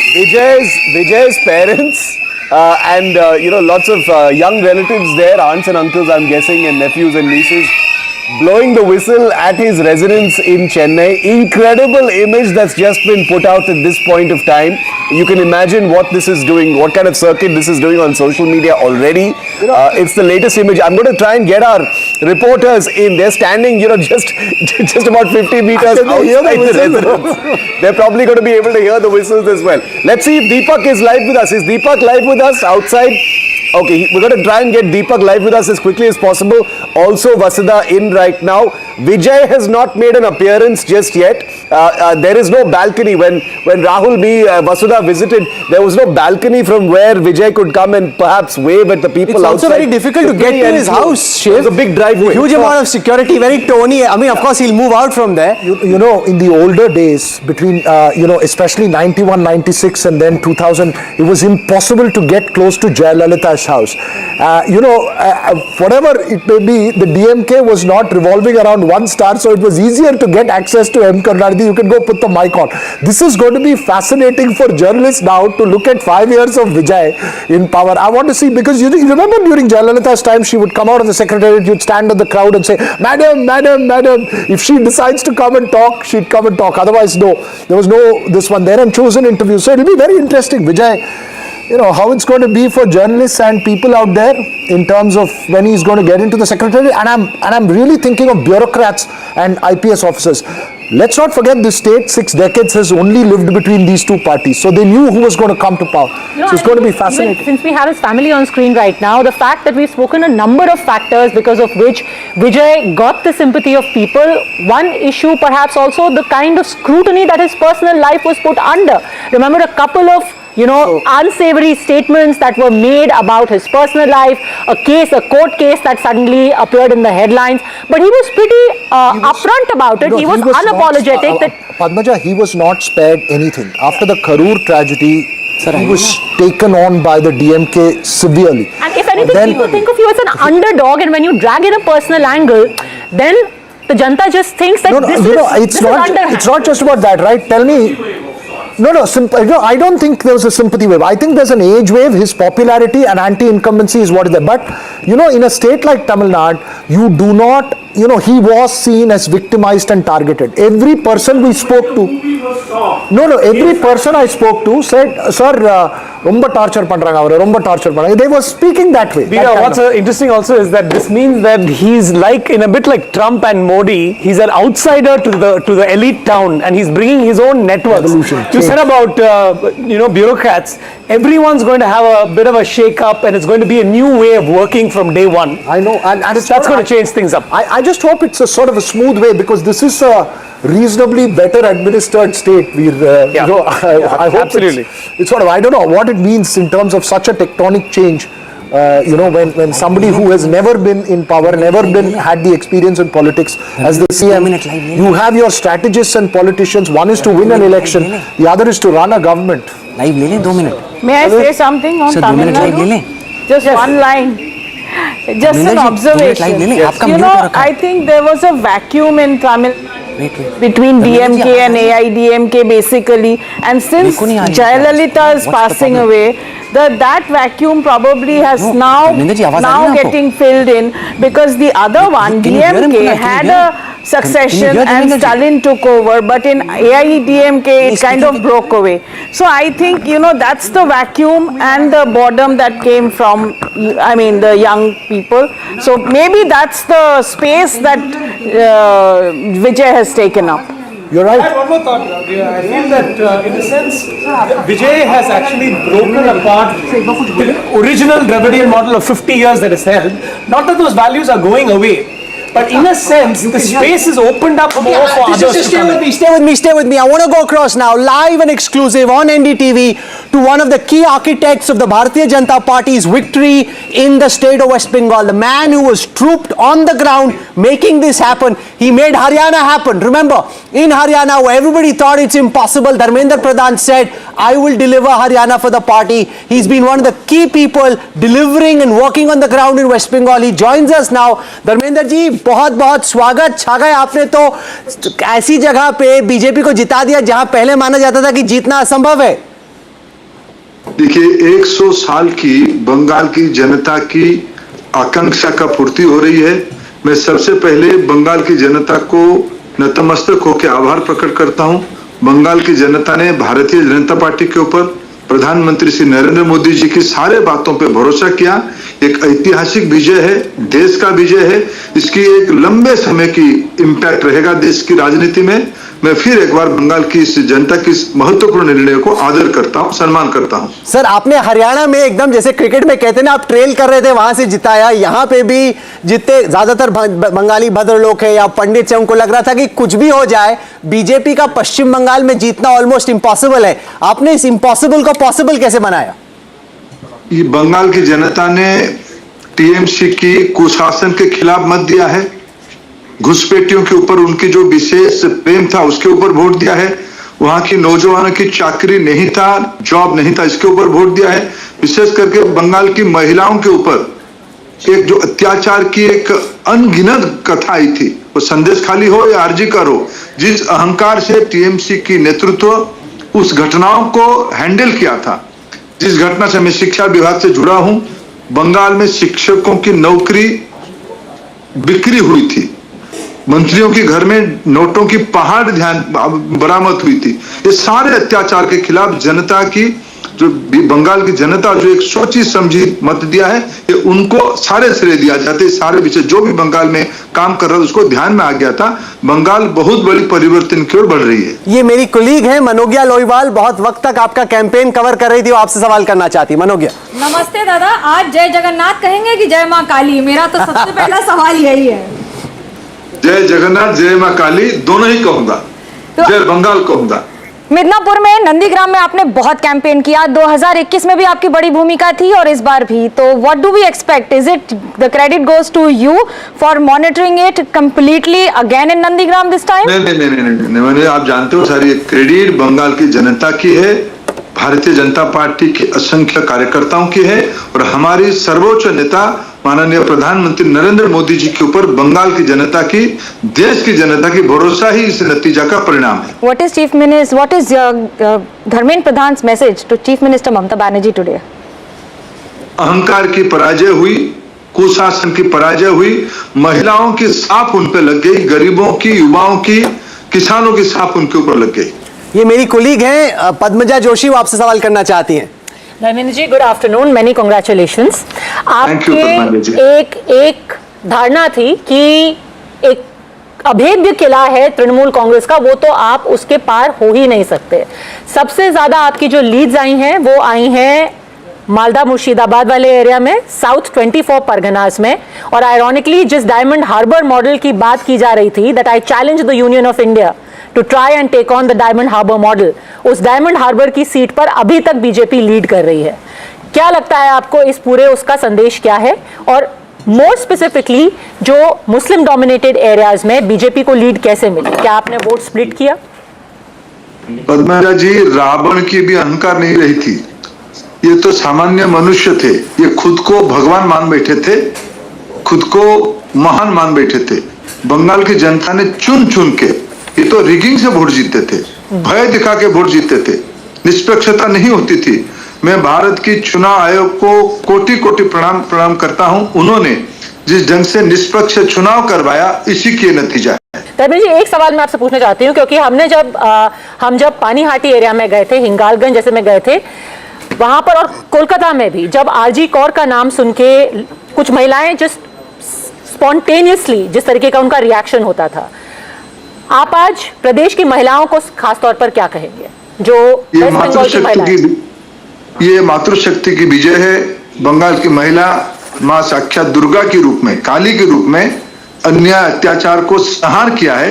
ये विजय बंगाल की जनता के, विशेष करके मातृशक्ति की है। NDTV के managing editor हैं शिव अरूर, वो आपसे सवाल पूछना चाहते हैं। Shiv. Dharmendra ji, first of all big congratulations to you. I am Shiv Aroor. I want to add to Padmaja's question on the Mahila vote, because the Trinamool had always been extremely confident. They were very dismissive of the BJP's appeal as far as the Mahila vote in Bengal is concerned. How did it happen? How do you explain this vote? Because Trinamool has created huge crisis of confidence on their leadership. The way they reacted during the Arjikar incident, during the Sandeshkhali incident, during the Durgapur incident, in all part of Bengal, they have huge atrocity on women. Women were at the receiving end. They thought this is their monopoly, they can do anything, they can get away. But especially women of Bengal, they are very conscious. There is a great history of Bengal's socio-political movement. They have rejected, they have taught a lesson to this autocrat people, the Ahankari people. ये कंचन गुप्ता आपसे सवाल करना चाहते हैं। कंचन दा। Dharmendra ji, namaste. The scheduled tribe vote has just been swept by the BJP. What do you attribute it to? Across the state, it's the same thing. Panchanda, you are a great observer. You are a part of the Bengal political culture. You know everything. Not only tribal, not only women, not only Matuas, not only Bhadraloks. All segment of Bengal has stood rock solid with Prime Minister Modi's leadership. This is the primary analysis of the thing. Later, all part of result come out from hill to Ganga Sagar. Darjeeling की चोटी से लेके गंगा सागर तक सभी इलाका में, उड़ीसा की सीमा से लेके बसरीहाट तक सभी इलाका में, मालदा मुर्शिदाबाद तक सभी इलाके में बंगाल की जनता ने एक डिसाइसिव मैंडेट दिया था। ये मैंडेट स्पिरिट में, कांचन, आप इतिहास के विद्यार्थी हो, 1905 में बंग भंग के बाद बंगाल की जनता के मन में एक आक्रोश था। बंगाल की जनता एक बड़ी विषय पे बंधा हुआ था। मैं पड़ोसी राज्य से होने के नाते, बंगाल के समाज के एक ऑब्जर्वर के नाते, मेरे मन में संतुष्टि है श्यामा प्रसाद मुखर्जी जी की विजन, जिस मुद्दे को लेकर बंगाल लंबे समय तक इमोशनली जुड़ा हुआ था, इस बार चुनाव में उस विषय के लिए उन्होंने मतदान दिया है. Shankar Iyer has a question for you. Dharmendra ji नमस्कार, कॉन्ग्रेचुलेशंस.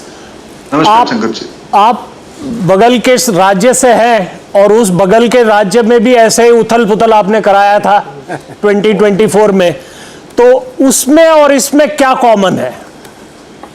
देखो, एंटी एस्टेब्लिशमेंट दोनों जगह पे था, लेकिन बंगाल में अत्याचार आसमान छू चुकी थी, अहंकार आसमान छू चुकी थी, भ्रष्टाचार चरम पे था और बंगाल की जनता को डर, भर और आतंक दिखा के तृणमूल के लोग लंबे समय तक अख्तियार करने का एक सफल फॉर्मूला बना लिए थे. उसी को प्रजातंत्र के नाम दे रहे थे.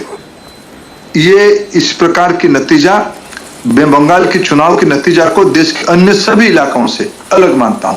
बंगाल की पृष्ठभूमि पिछले 50 साल में, पहले लगभग 35 साल कम्युनिस्टों ने, बाद में 15 साल टीएमसी ने बंगाल की डेमोक्रेसी को बंधक में रखा था, होस्टेज में रखे थे. दारिद्र्यता चरम पे होने के बावजूद विकास नहीं करना, लोगों को भय दिखाना, ये सिर्फ एक चुनाव की नतीजा नहीं है. बंगाल ने इस बार 50 साल की एक अलग पैटर्न पे गया है. ऑटोक्रेटिक पैटर्न को तोड़ के एक डेमोक्रेटिक पैटर्न को अपनाया. ये सिर्फ एक 2026 की चुनाव नहीं है, ये पिछले 50 साल के कई चुनाव के अंदर जो कुंठा थी, जो रिलक्टेंस थी सोसाइटी की एक पॉजिटिव मैंडेट करने के लिए, जिसकी मैंने कहा हिस्टोरिकल बैकग्राउंड था 1905 से. आफ्टर भंग क्यों हुआ, क्या कारण क्या था? क्या बंगाल की रिसोर्स घुसपैठियों के पास रहेगा? क्या बॉर्डर ऐसे ही खुले रहेगा? क्या चाकरी नहीं मिलेगा? इस सारे के ऊपर हिस्टोरिकल फैक्ट, कल्चरल फैक्ट और आज की रियो पॉलिटिकल, रियो economic, socio economic issues Bengal के चुनाव की नतीजा है. Mahua Chatterjee has a question for you. Mahua. Dharmendra ji, congratulations, and just one short question to you on this forum, and I want to ask you, you've been involved with elections in various states, and you are an experienced person on this on behalf of your party BJP. So just if you could explain a little bit as to what is the difference in Bengal's voting pattern from the 2024 Lok Sabha elections and this one, which is barely just 2 years. There's just 2 years between them, because in 2024 you did lose some votes, but now you have gained big. So what is the difference that has made this possible?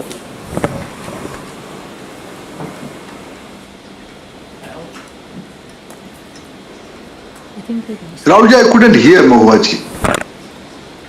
Okay, let me see if I can get Boria Majumdar to ask a question. Boria. As a Bengali, Dharmendra ji, every time we talk about Bengal and I hear we don't have opportunities, there are no jobs, so I have to go somewhere else, somebody has to go somewhere else, go and seek opportunity, employment, whatever. After this victory, do you reckon we will seriously now have the Bengali talent go back to Bengal, get opportunities, see progress, see no longer corruption? The Bengalis will finally get it all back? Certainly. On all these issues, we have fought election. We have assured, we have promised in our manifesto. There will new jobs will be there. The industrialization will start again in Bengal. The agricultural field of Bengal will be again flourish. All these new economic activities, I am thankful to Prime Minister Narendra Modi. Since last 12 years, Prime Minister Modi's priority is towards eastern part of the country, be it Bengal, be it northeastern states like Assam and other states, be it Bihar, Jharkhand or Odisha and Chhattisgarh. These are the part where Prime Minister Narendra Modi consistently saying one thing, unless until there is a Purvodaya, Bharat cannot be developed. So Bengal is the epicenter of this Purvodaya movement. Bengal, Kolkata is the capital of this economic activities of this eastern part of India. Certainly, primary responsibility will be job, primary responsibility will be security of women, primary responsibility to restore the education ecosystem of Bengal, the glorious Bengal, Sonar Bangla. The primary responsibility will be how to safeguard the border, how to create a security system in our country. All these things we have promised during the election. Prime Minister himself visited many parts of the Bengal and assured people to look into, to take care of all these things. people of Bengal has reposed their faith on BJP and Prime Minister Modi. Now our primary responsibility is to fulfill all those things. One last question. Veer Sanghvi has a question for you, then we let you go, Minister. Yes, Veer. Dharmendraji, congratulations. I only should be appearing on this program to congratulate you every time. But thank you, Vijay.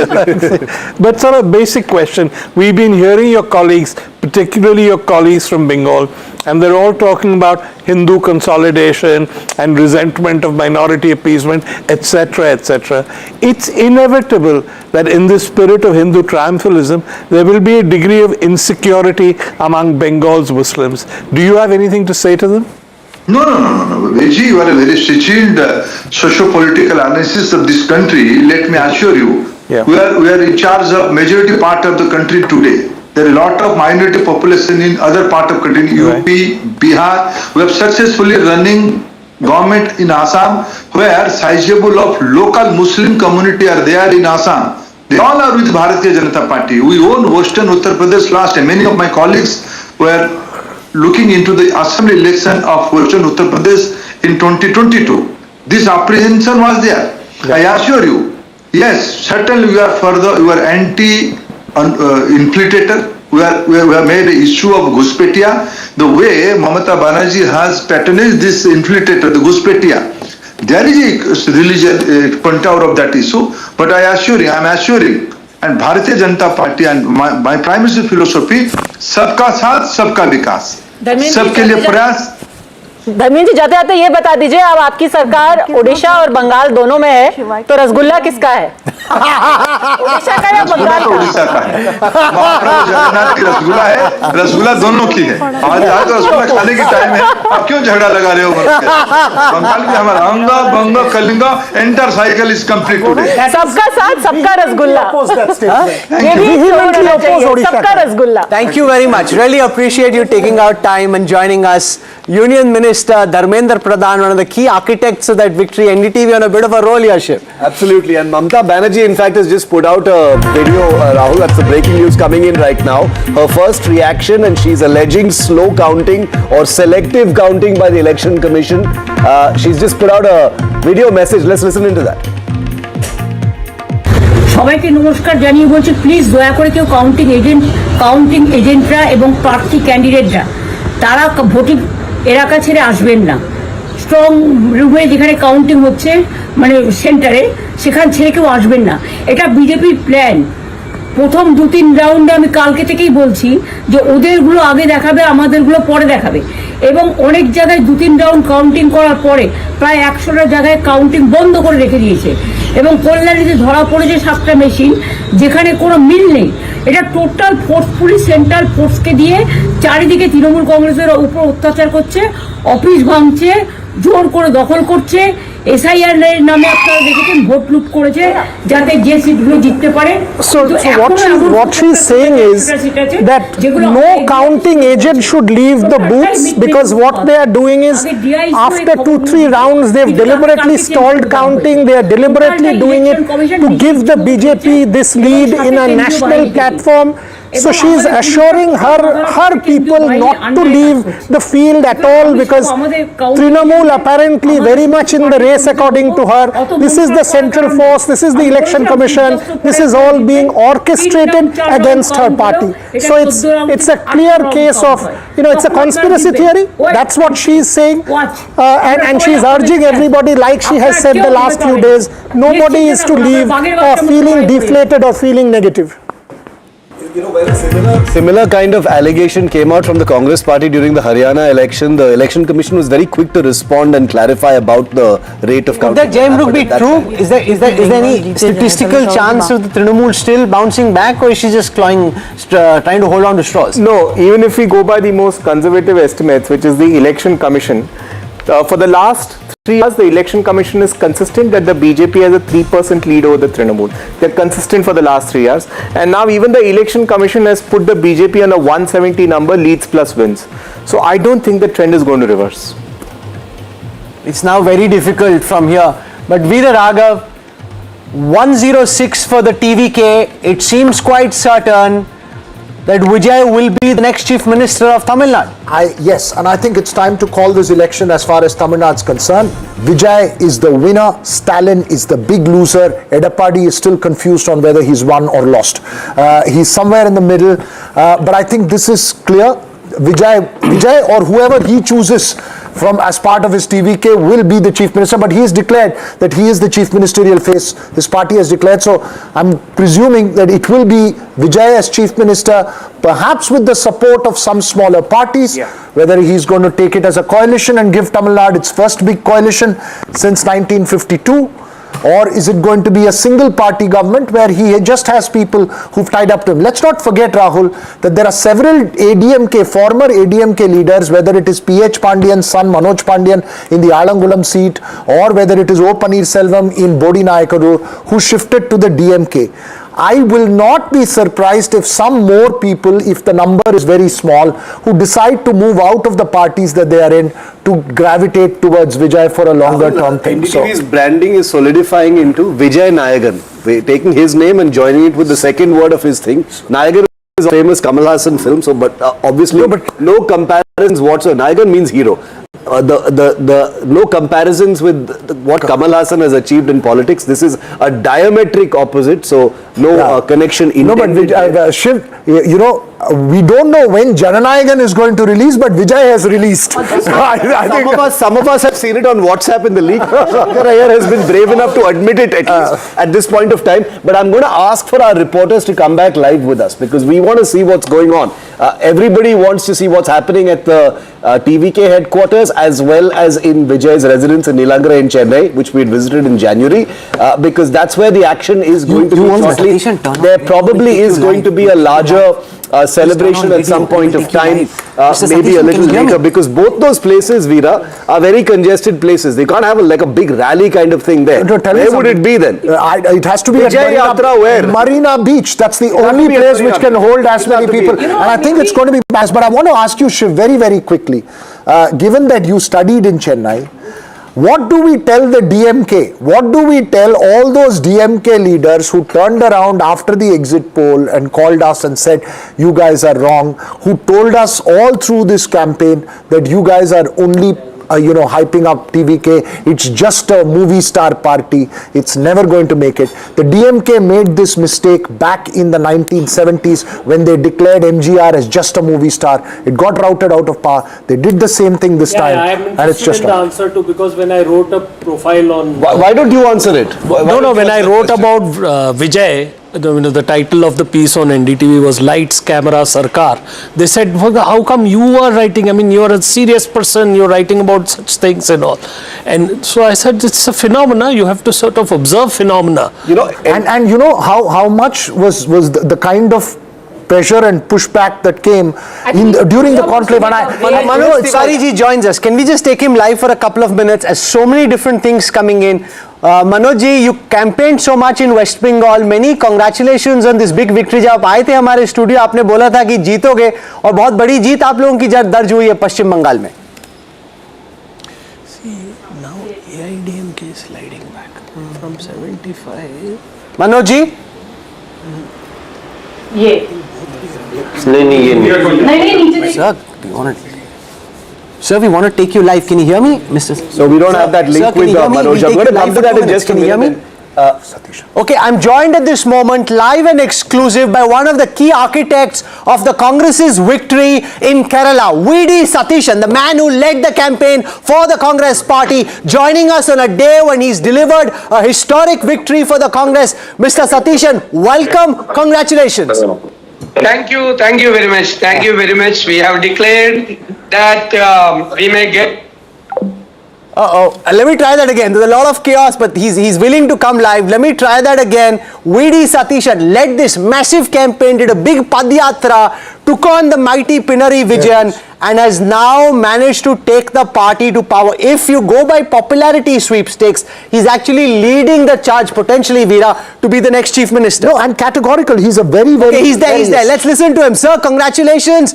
Fantastic victory. Very well done. Explain to us how you made it happen. Mr. Satishan, you're live on NDTV. Whatever you say is live. So tell us, how did you make this happen, sir? I'm happy to say that we have predicted that we may get more than 100 seats. Now we got more than 100 seats. Right. Veera Raghav has a question for you. Now we are closing 100 seats. Now we are closing 100 seats. Now it is 103. Okay. That was our prediction. Veera Raghav. Sir, how are you? Hello. How are you?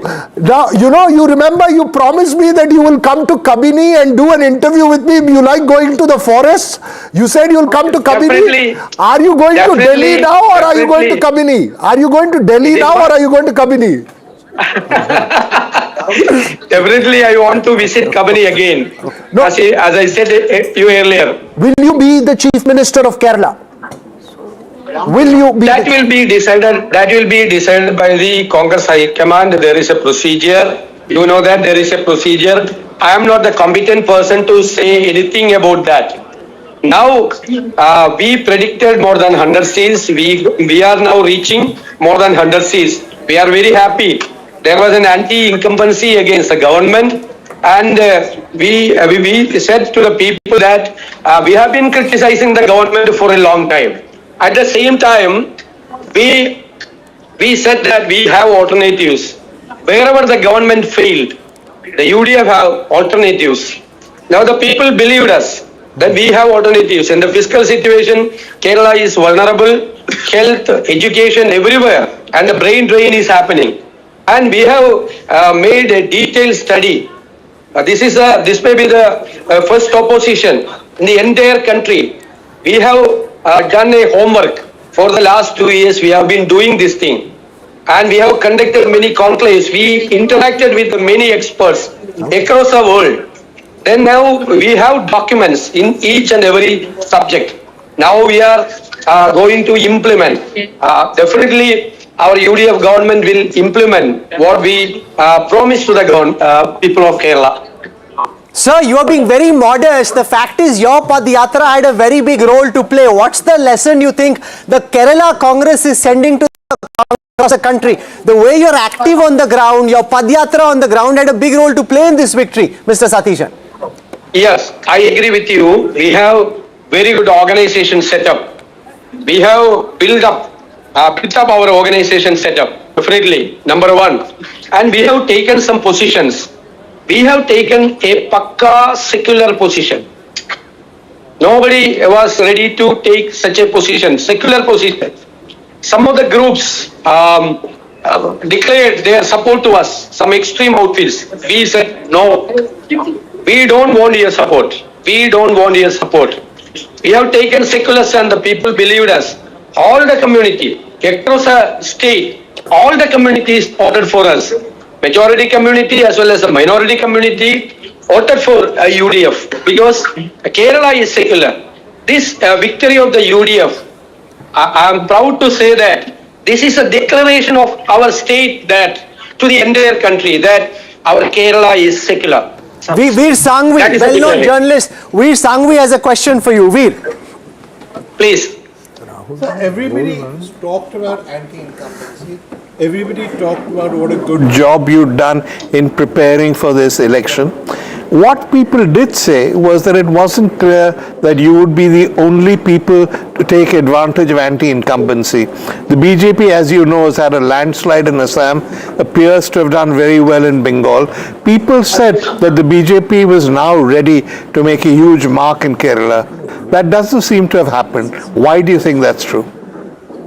The BJP was not a force in Kerala. I already stated that our Kerala is secular. We will never accept any communal forces. This is a declaration of our state to the entire country that our Kerala is secular. Not only the anti-incumbency. Anti-incumbency was a major component for our victory. Definitely I agree that. But at the same time, we have alternatives. The people believed us. We have made detailed studies, homework, many conclaves, many interactions, and we had definite programs to the public. So we won the election. The BJP doesn't have any say in Kerala. This is not like any other northern states or any other states. This is Kerala. Kerala is secular. Shankar Iyer has a question for you. 1 second, sir. Shankar Iyer has a question for you. Shankar, VD Satishan. Please. Namaskaram, sir. Congratulations. Thank you. I was most impressed with all your conclaves and the idea engagement that you conducted. Now, if you were to give the Congress party president and the others one advice on how to win elections, what would it be? I am not a eligible or competent person to advise Congress item and nothing. But you agree they need advice? But the problem is that Kerala is different. We have organizations set up everywhere. Organizations in every booth and every ward. Across the state, we have booth committees. When we started with that booth committees, the first work was to constitute the booth committees everywhere. Second work was to enroll the entire voters. Enroll the entire voters. Those who are voting for the Congress party or UDF. Third, the social engineering. Then we should have definite positioning. A secular plank. There is a secular plank. We have taken very strict secular positioning. And I think the fourth one is we should have definite plans to the entire state. I think the entire youths of Kerala voted for us. Major percentage, maybe 70, more than 70% voted for us because of the hope. Because we have interacted with the youngsters. We have to interact with the entire sector of the people. Then there should be credibility. When we are saying something, the people should believe that we will implement that. The credibility factor in politics is also very important. And people believe us because we are credible. Okay, Shiv Arur has a, I know you need to go. Shiv Arur has a quick question. Shiv. Mr. Satishan, very, very warm congratulations to you on a well-deserved performance by your coalition in Kerala. My quick question to you, I know you dodged this question earlier. There is no shortage of talent in your party to be leader. Do you think the process of selection of Chief Minister is going to be a smooth process? The reason I ask this question, sir, is because as we've seen, there are no shortage of contenders in Kerala. That should be very smooth. Because people are observing. The entire people of Kerala are observing what we are going to do. When we are, the believers has a fear about the God, we the people's representatives should have a fear about the people of Kerala. So we know that the people are observing what we are going to do. So it should be a smooth process. So how will you celebrate? How will you say? You're looking very, very serious through all this big victory, rare victory for your party. How will VD Satishan and the Kerala Congress celebrate? We are celebrating with the people of Kerala. The people are celebrating. We are with them. What is there for Sadhya today, sir? What are you eating today? What is there for lunch? All our colleagues are distributing sweets. Okay, we'll leave it there. We should have a Kerala Sadhya. And you have to invite us for it as well. Please don't eat without us. We'll come and join you and have some lovely Kerala Sadhya. Thank you very much. Thank you, sir. Thank you. VD Satishan, the man who arguably should be the next chief minister if you go by popularity ratings. No, and also in terms of the fact that, but you never know with the Congress, but the fact is that he was the one who led the Padayatra. And I'll also tell you this. In the conclave, when I asked him specifically this question, and today he was a little more muted in his answer, I asked him, is it okay for a party to go into an election without a chief minister? He said, I have my own personal views on it, but I'm not going to express that. The party high command has decided to go with one thing. He's very clear that he wants. Two star singers with us. No, don't call them singers, Shiv. They'll be very upset. Very serious politicians. But also singers, come on. Just a quick Can we quickly take Manoj Tiwari ji? He worked very hard on this campaign. Manoj ji, स्वागत है आपका. बहुत बड़ी जीत हुई पश्चिम बंगाल में Bharatiya Janata party की. Is this like in some ways the last dream finally coming true in West Bengal, Manoj ji? Yes yes yes Rahul ji, इसमें कोई दो राय नहीं कि पश्चिम बंगाल की जनता ने एक बहुत बड़ा मैंडेट दिया है। अभी आपके स्क्रीन पे मैं देख रहा हूँ 190 प्लस का आंकड़ा बीजेपी की तरफ। और देखिए, मैं तो 36 विधानसभा में 43 इवेंट में गया हूँ और उसके साथ साथ किसी के घर में खाना खाना, किसी के साथ चाय पे चर्चा, कि कोई फ्लाइट में मिल गया। मुझे एक डायलॉग एक व्यक्ति का याद आता है। वो गुरुग्राम से जा रहे थे कोलकाता, फ्लाइट में मिले और 35-36 साल के युवा थे, नौकरी करते थे बाहर बहुत अच्छी। वो बोले मेरे पापा ने बोला है, मेरे फादर ने बोला है कि बेटा वोट डाल के जरूर जाना। तो मैं सुना, मैंने ये नहीं पूछा किसको वोट डालने जा रहे हैं, बट उतरते समय उन्होंने कहा मोदी को बोलो पश्चिम बंगाल को बचा ले। ये एक लाइन ना मेरे दिमाग में गूंज रही है और फिर मैं रिजल्ट देख रहा हूं। मैं ये पश्चिम बंगाल के 36 जगहों पे मैं कहीं 85 ईयर की एक बूढ़ी माता से मिला, वो जंगीपुर है मुर्शिदाबाद में। लोग जिस प्रकार से इस बार संदेश खाली, आरजी कर, इसका जवाब देने के लिए इकट्ठे थे, उनको सिर्फ एक ही चीज चाहिए थी, हमें वोट डालने की आजादी हो जाए। ओके। और आज जैसे ही एक गरीब को एक बहुत हल्ला गुल्ला नहीं करके चुपचाप वोट डालने वाले को ये जो मौका मिला ना, इसका ये परिणाम है। Padmaja has a question for Maithili Thakur. Padmaja, पार्टियां कुछ भी कहेंगी लेकिन पश्चिम बंगाल के 90% घरों में चुनाव आयोग और उसके प्रति बड़ा धन्यवाद भाव है। सवाई बोलछे हमरा चुनाव आयोग के धन्यवाद जानाक्षी। तब मैं एक स्टार प्रचारक के साथ साथ में पुराना पश्चिम बंगाल की धरती से मेरा नाता है।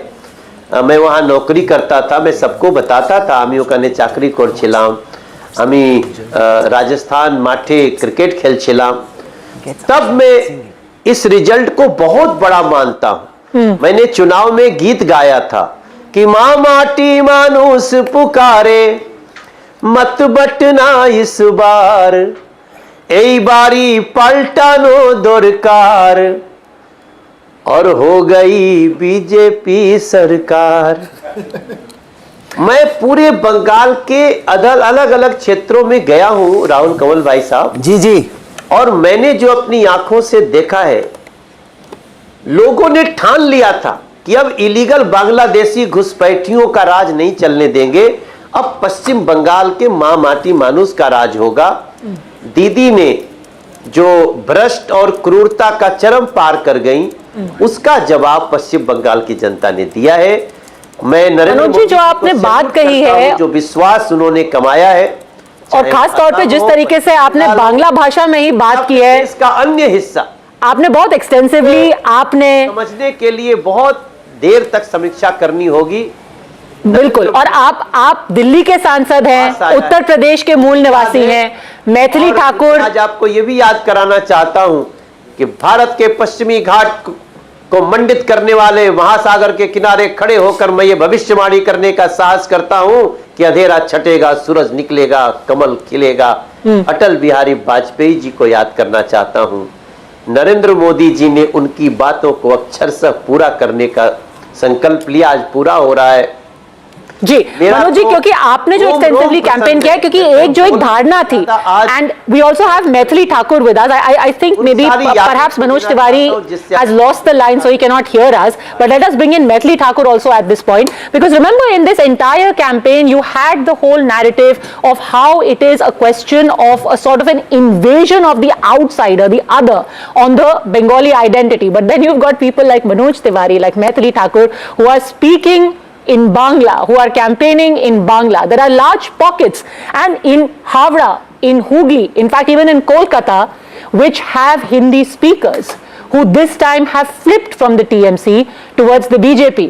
मैथिली ठीक है, आप काफी आपको प्रचार करना पड़ा, जगह जगह जाके हर सभा में जहां आपको देख रहे थे, रविंद्र संगीत तो आपको हमेशा बोल रहे थे, कि मैथिली दीदी सुनाइए, पहले बिहार अब Bengal. Of course, today I have joined as a politician, not as a singer, but definitely जो मैंने वहाँ पे एक गीत बहुत सुना और गा करके सुनाया लोगों को, तो वो मैं आपको 2 लाइन सुनाऊंगी और इट रियली टच्ड मी। लोगों के साथ बहुत ज्यादा रेजोनेट कर पा रही थी मैं जब ये गीत सुना रही थी। क्यों को था ना कोई ओ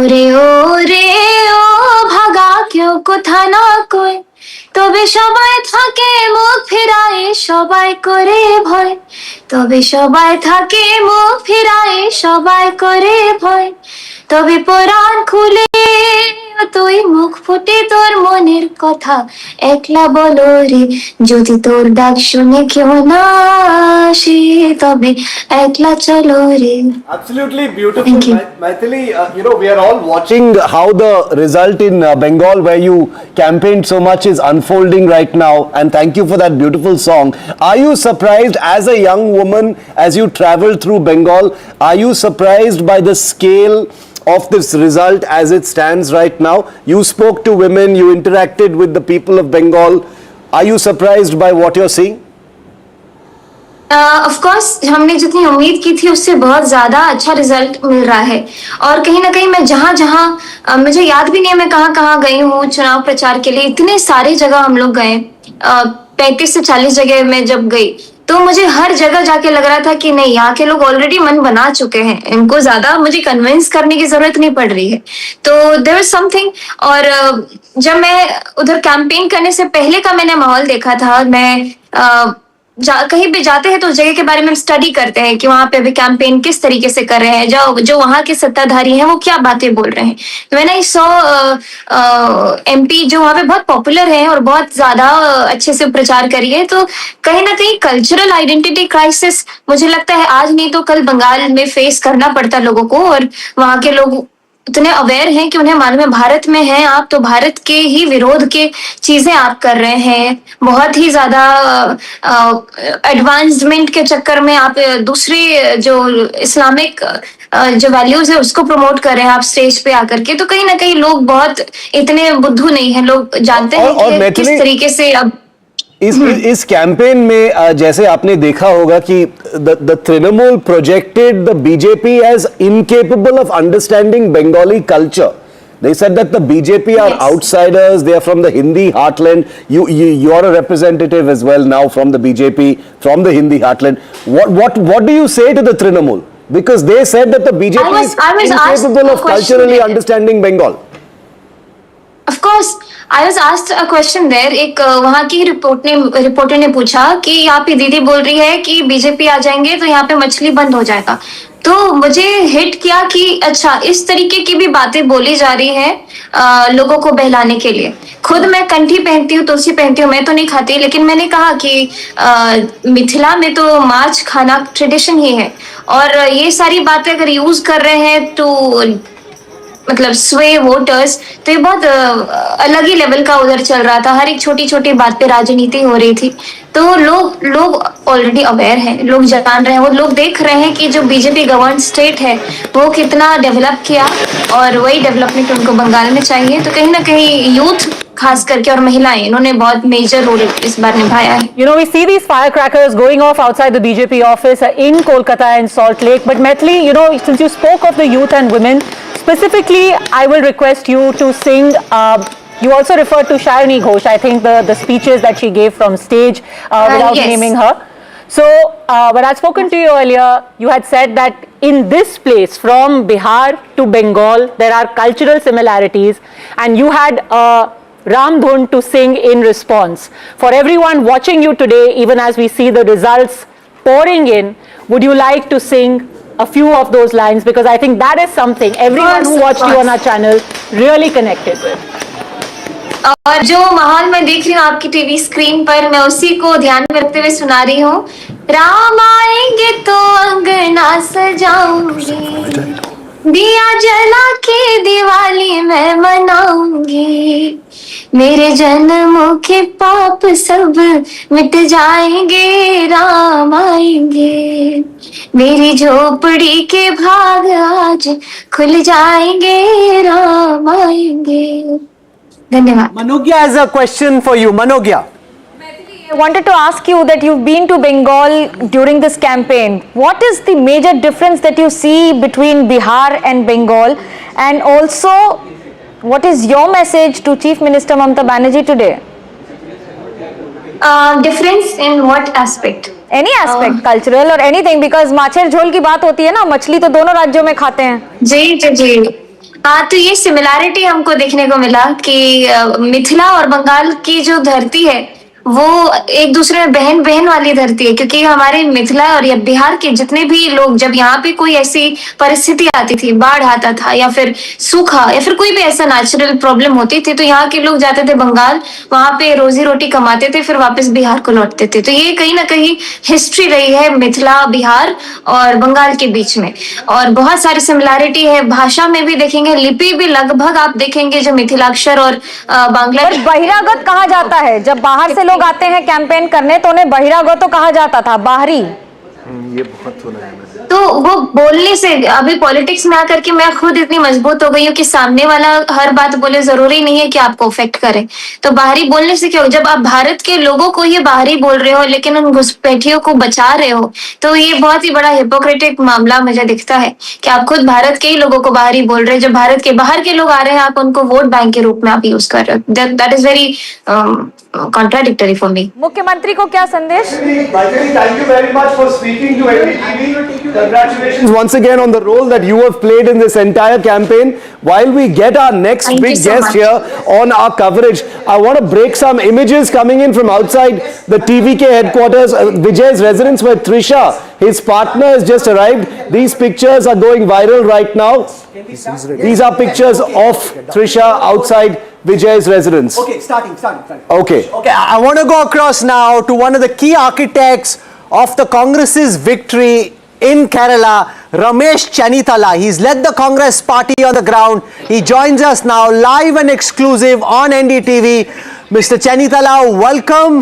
Many congratulations on a hard-fought victory. Thank you very much. Thank you. We went in Thiruvananthapuram when the Kerala power play was happening. You sounded confident then. Are the numbers in keeping with your expectations, or have you won bigger than you thought you might in Kerala? The people of Kerala have given us a befitting reply to the misrule of CPM of the last 10 years. Now, United Democratic Front, UDF, led by Congress Party, is winning more than 100 seats. This is a historic victory for the Congress and the UDF. I feel that the people of Kerala understood the real politics of CPM and left the Democratic Front. So we are very happy today, and we are thankful to the people of Kerala. And under the leadership of Sri Rahul Gandhi, I was the chairman of the campaign committee.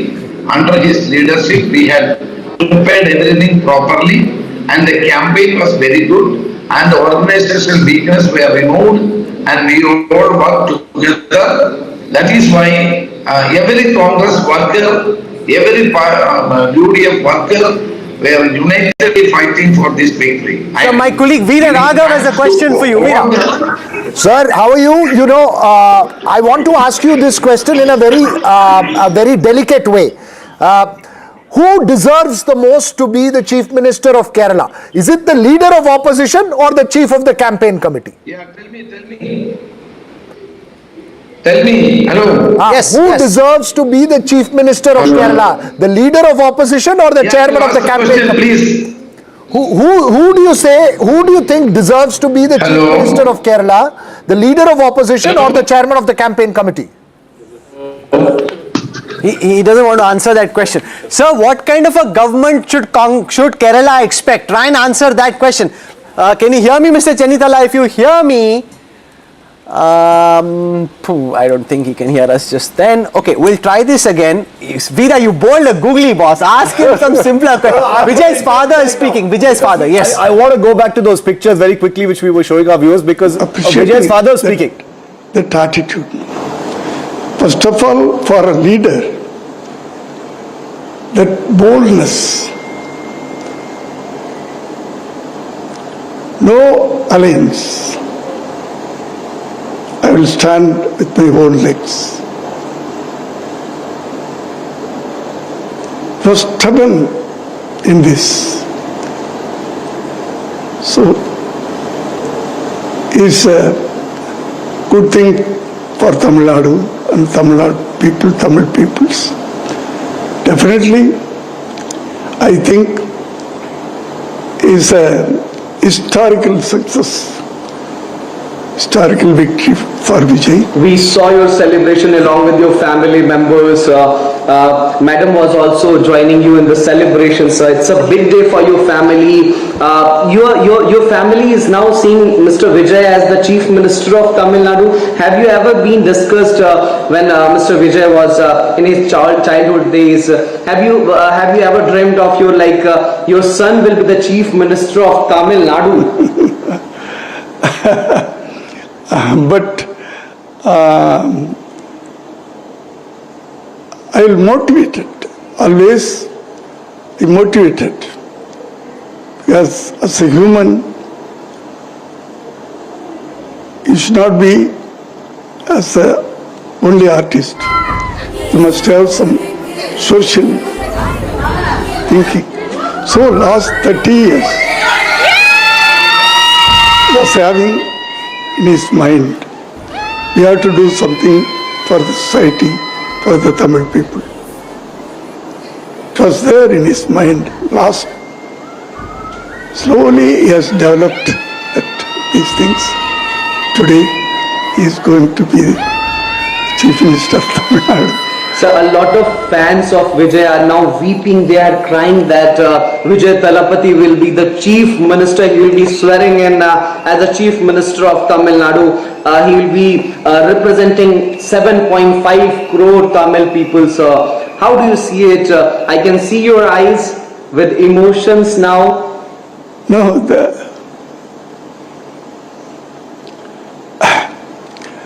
Tamil people, they love emotional, sir? Automatically, of course. As a father, I should have. Tamil people loved him, not only a leader, not only as a leader. Every ladies considering him as his own son. Young people, own brother, like own brother. Not like here, everybody is calling youth Anna. Anna means brother. Everybody is calling. Brother, yes. Elder brother or younger brother. Old ladies, they are considering as his own son. Some 60 years old ladies, they are considering as a grandson.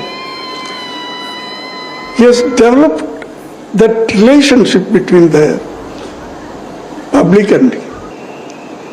You are also a great artist. On this very day, if I talk to you, then if I spare you without asking you for a line in Tamil on this very huge success, how do you address in Tamil and a short line? Because it's an artistic family, sir. Of course, I am not. Like to address, sir. I am not an actor.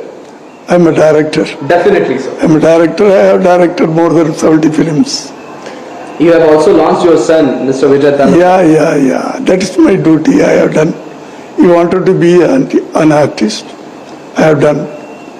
That is my duty. But he has come up with his own talent and own what means trial, hard work, sincerity, discipline. Here in the Tamil industry, no directors and no producers will say any wrong things about Vijay. They will appreciate everybody, all directors, all producers. They will appreciate Vijay. His punctuality, his discipline. I'm proud, sir. I'm proud. One line in Tamil also for the Tamil people, sir. Because we have Tamil audience, they want to listen from you, sir. In Tamil, on this very huge success of Tamilaga Vetri Kazhagam and your son, Mr. Vijay Thalapathy. தமிழக மக்களுக்கு என்னுடைய வணக்கம், என்னுடைய நன்றி. நீங்க ஒரு பெரிய நம்பிக்கையில் விஜய் உங்கள் தளபதியாக உங்கள் தமிழ்நாட்டுக்கு சீஃப் மினிஸ்டராக தேர்ந்தெடுத்திருக்கிறீர்கள். நிச்சயமாக உங்கள் நம்பிக்கையை அவர் நிறைவேற்றுவார். அவருக்கு நிறைய கனவுகள் இருக்கு. அந்த கனவுகளை கண்டிப்பாக அவர் நிறைவேற்றுவார். உங்களுக்கு அனைவருக்கும், தாய்மார்களுக்கெல்லாம் உங்கள் பாதம் தொட்டு நன்றி நான் தெரிவித்துக் கொள்கிறேன். தோழர்களுக்கும் நண்பர்களுக்கும் என் பிள்ளைகளுக்கும் அத்தனை பேர் அவர்களுக்கெல்லாம் என்னுடைய வாழ்த்துக்களை தெரிவித்துக் கொள்கிறேன். நன்றி. What change you are expecting on the very first day when Mr. Vijay will be taking oath as the Chief Minister of Tamil Nadu in Tamil, sir? Okay, sir. Vijay Gopalan, NDTV's correspondent in Chennai, is at the TVK office. Vijay, we've just heard from the father of Vijay, but nobody has seen Vijay. We've seen Trisha, we've seen mother, we've seen father, we've seen relatives. Where is Vijay? When are we going to see him?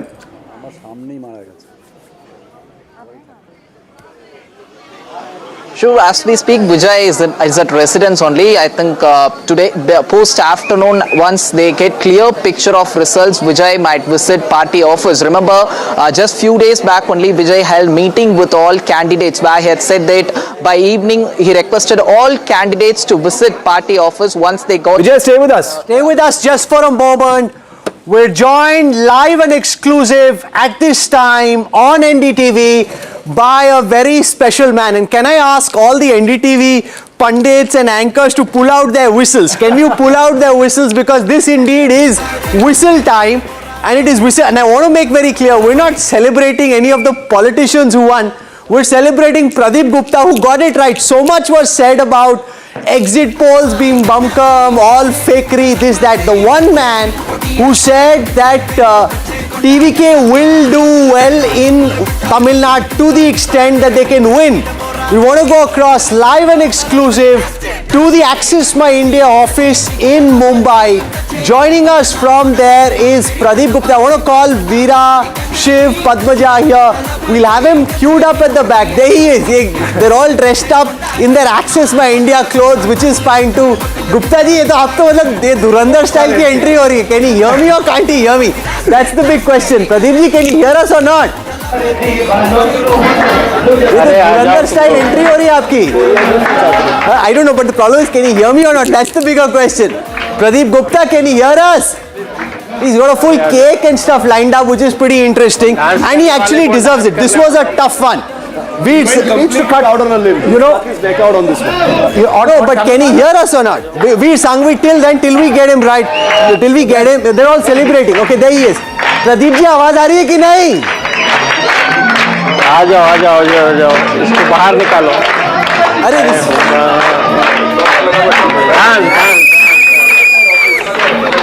they're celebrating, and with good reason. This was an outlier poll. Let's just listen in. Live images from the Access My India offices right here on NDTV. A big celebration, and with good reason.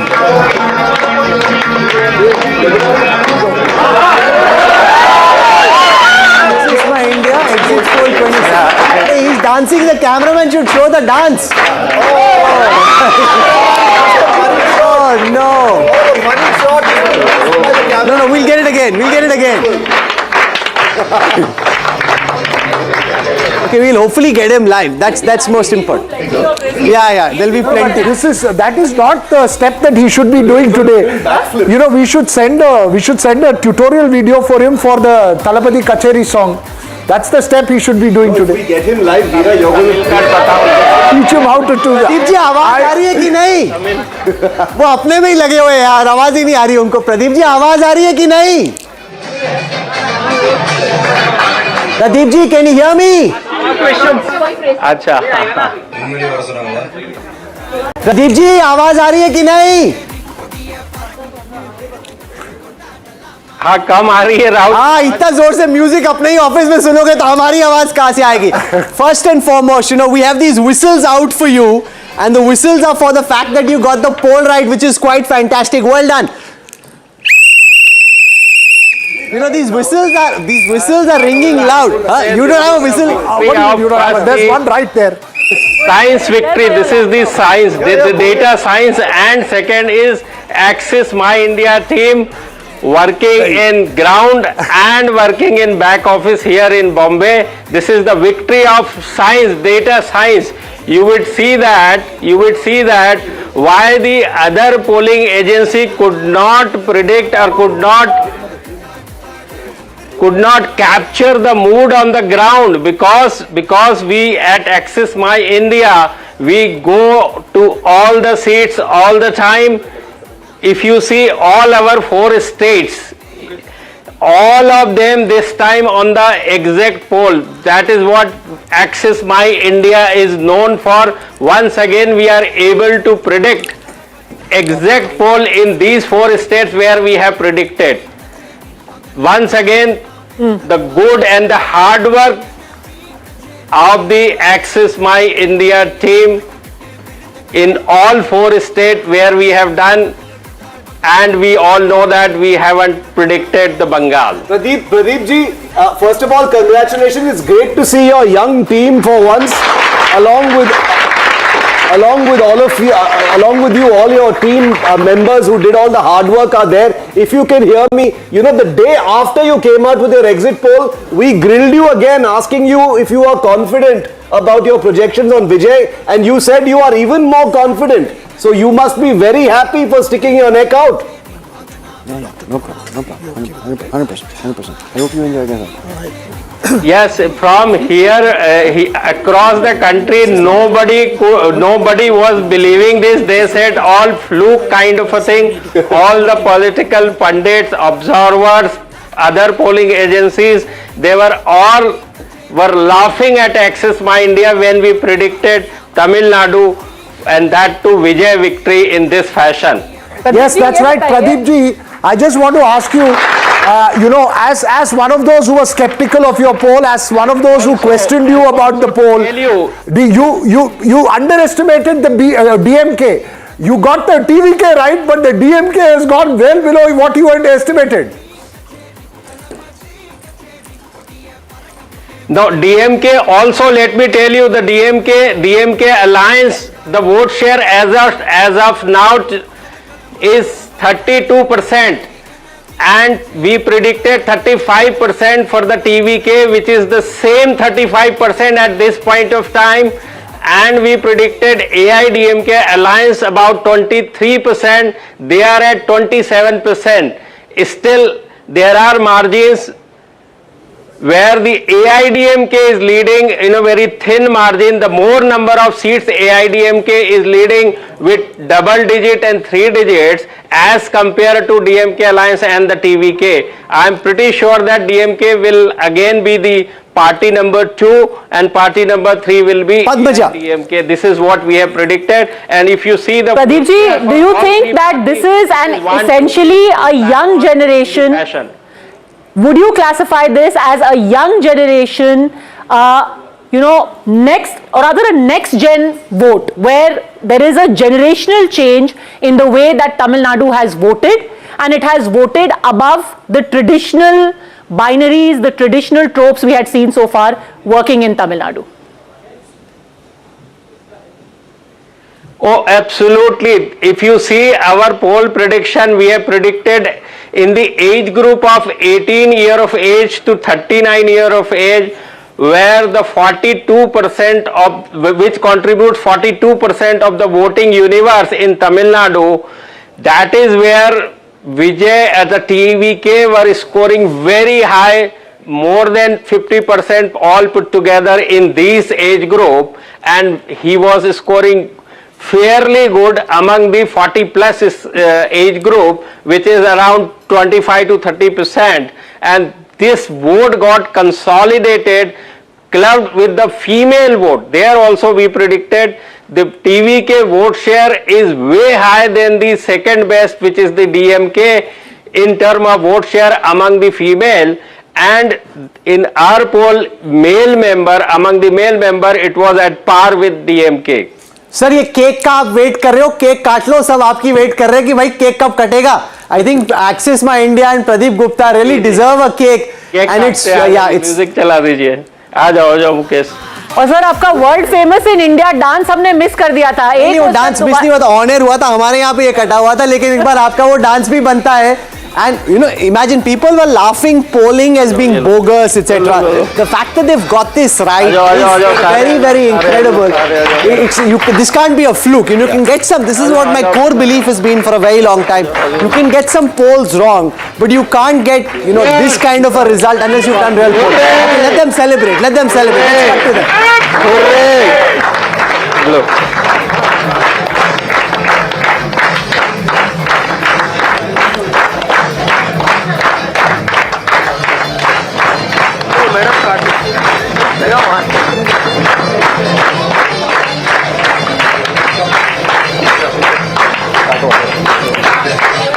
मैं इधर आता हूँ.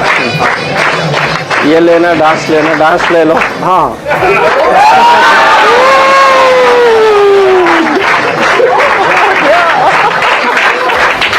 No, but Pradeep ji, that's not going to work. Veera has the move. Veera, please. Pradeep, wait. You have to do the Vijay. This is the victory of Vijay. You can't do some non-Vijay move, Pradeep. No, I wish I was not in a dhoti. Pradeep ji आवाज आ रही है कि नहीं? Pradeep ji, can you hear us? There's a lot of noise at the back. Give us a moment. We said that right. Also right about the big VIPs trailing in Chennai. He went out on a limb. And the fact that Assam has gone the BJP's way. You know the best part about it is honestly this, right? I also messaged Pradeep. He said it's a surprise verdict. It's going to be excitement all day long. At the end, after it was released, there were multiple people calling and asking me multiple questions about his caste data, etc. So I think the beauty is that he had data. He believed that Vijay was going to win, but it takes a lot of guts because every one of us who travelled heard Vijay everywhere. But a lot of us felt, okay, no, it may not. Why risk this possible? So I think the fact that he risked it out. And so we want to go across live to one of the key campaigners of the BJP in West Bengal and elsewhere. Smriti Irani now joins us, senior BJP leader.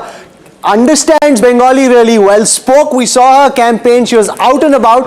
Smriti ji, welcome. We were whistling for Vijay in Tamil Nadu, but I think the key thing is, in the larger national political context, 190 wins and leads for the BJP, saffron blooming in a state where people thought for long the BJP could never win. Many, many congratulations. Well, the congratulations is due to my leadership that stayed composed irrespective of the violence which was brought upon BJP Karyakartas. The congratulations is genuinely due to Karyakartas who really worked hard. But also this is a very poignant moment, Rahul, for us to pay homage to the BJP Karyakartas that died due to post-poll violence. Many female victims of violence, especially those who were raped, molested, publicly stripped because they had the political conviction to sit and work for the BJP at the booth level, at the block level, in especially rural parts of Bengal. Today is also a moment to give thanks to that quintessential Bengali that looked upon Modi as the harbinger of good governance. It is very easy to speak of this, Rahul, in safe confines of one's home or one's studio. But it is extremely difficult when you have gundas sprawled all over who are threatening you with death, who are threatening you with rape of family female members. So today is genuinely a day to give thanks to that Bengali voter, that irrespective of threats, irrespective of display of violence and a history of violence that was instrumentalized by the TMC as a weapon of state, it is a day to give thanks to them. My colleague Manogya Loiwal has a question for you. Manogya. Yes. When you went to Bengal, you were termed as a Bohiragato and you replied in Bangla. আজকে আপনাকে জিজ্ঞেস করছি কে জিতেছে, বহিরাগত না বাঙালি? Indian জিতেছে। I think কি উনি চাইছিলেন কি আমরা মাছ মাংস আর ঝালমুড়ি পলিটিক্স করব, কিন্তু পশ্চিমবাংলায় প্রশ্নটা ছিল কি 10,50,000 কোটি টাকা দিল্লি থেকে 2014 থেকে 2026 অব্দি ডেভেলপমেন্টের জন্য পশ্চিমবাংলার উন্নয়নের জন্য মোদী সরকারটা প্রেজেন্ট করেছিল, অ্যাভেলেবল করেছিল ইন্ডিয়ান ট্রেজারি থেকে। ওই টাকাটা কোথায় গেল? আমরা চাইছিলাম কি এই গম্ভীর গভর্নেন্সের প্রশ্নের উপরে আলোচনা হোক, কিন্তু মমতা বন্দ্যোপাধ্যায় এই আলোচনা না করে মোদী মাছ খাবে কিনা, নৌকা বিহার করছে কিনা, ঝালমুড়ি খাচ্ছে কিনা, এই সব প্রশ্নটা করছিলেন। তো তাই আজকে নিশ্চিত পশ্চিমবাংলার ওই ভোটার যে ডিসুয়েড হতে পারলো না, যে ফোকাসটা রাখলো গভর্নেন্সের ইস্যুজের উপরে, আজকে ওদের day. Today is that voters day. How big is this victory for you today? Personally, ideologically, it is a great victory for any BJP Karyakarta across the country, particularly because we have seen the manifestation of the left in West Bengal, particularly because we have seen the violence that was begotten to our Karyakartas, our supporters, and under that shadow of literal death, for the Karyakartas to hold strong, for the voter to hold steady, for the support ecosystem to be consistent, that I think is, and I've had the, I can't even call it a privilege, but I've had the, I can't even call it good fortune. I went to many ramparts of rural Bengal post the last assembly election. I looked into the eyes of the victims of violence. I met with women who were raped and told कि आज रात को हमारे फला फला नेता के घर जाओ, तृणमूल के गुंडों ने कहा है, वरना तुम्हें गांव में घुसने नहीं देंगे। Boria Majumdar has a question for you. Boria. If you've looked at victims of rape and violence, I have been sort of exchanging messages for the last 2 weeks on this, whether or not it will be a decisive mandate, and that's what we agreed on, that are the winds of change strong enough. Now that this has happened, I think the responsibility is huge, because Bengal, each one of us have kind of moved on from Bengal. Some of us have gone back with the perception that, are we doing the right thing? Can you reassure each one of us, Bengalis, that now, at least for the next 5 years, there will be change, constructive change, people will have opportunity, whether it's jobs, whether it's safety, whether it's anti-corruption, in every sphere. We've exchanged messages on sport, but that's for a different Mr. Majumdar, it is fascinating that you've never asked this guarantee of any other politician but a BJP politician. It is fascinating that we did not find voice of discontent shrieking through every news studio when women and men were being killed just for holding the BJP flag. I think more than anything else, it is the people of West Bengal today who have responded as to whether the BJP can be depended upon to deliver on issues of good governance. And if it anything else, it is the BJP's track record that has been evidenced under Prime Minister Modi's leadership, which today the Bengali voter is guaranteeing. That this is the man, this is the institution that will be the harbinger of change. I think the question before yours was how different and how difficult a day this is for us. Imagine that to be called Boiragato for a political organization that has had one of its stalwarts emanating from the state of West Bengal, to have a leadership that was composed when people who support the party were getting killed. So if you want assurances, Mr. Majumdar, it is Prime Minister Modi who created Jan Dhan Yojana so that the money from the Indian Treasury can flow directly to the bank accounts of those who need it the most. And it is that promise of DBT, it is that promise of good governance that people have believed in, and that is what has delivered a historic, I think, mandate today. Smriti Irani, I was reading some of the comments once the trend started coming in, and one prominent commentator said, and this is how the dominoes fall. Another state has fallen victim to the rampaging communal machine of the BJP. This is the end of West Bengal, the place which was a melting pot of all cultures as we knew it. How would you respond? Padmaja, you cannot say raping of women is a part of anybody's culture. You cannot say that cut money is a part of anybody's culture. You cannot say support for illegal immigrants is anybody's culture. You cannot say heckling a rape victim's mother on the streets of Kolkata is anybody's culture. You cannot say women are raped, the Chief Minister of the state says why should women get out of their houses to begin with, is not anybody's culture. So these people who have these lofty opinions about culture need to answer as to why they held their peace and why did they stay silent when people were being slaughtered only because they had a public and political opinion? Why did they keep quiet when in Falta you saw people coming out in hordes saying that they are being literally threatened with the rape of female members of their family? Where were these so-called people who today are opining online? It is their death knell which the Bengali voters has assured. When did these people speak up? When judicial officers were being held hostage in Malda. When did they speak up? When the money for flood victims was being usurped by TMC gundas. So instead of responding to their vile commentary, I think it is best that we focus on the Bengali voter today that has voted in the paksh of good governance.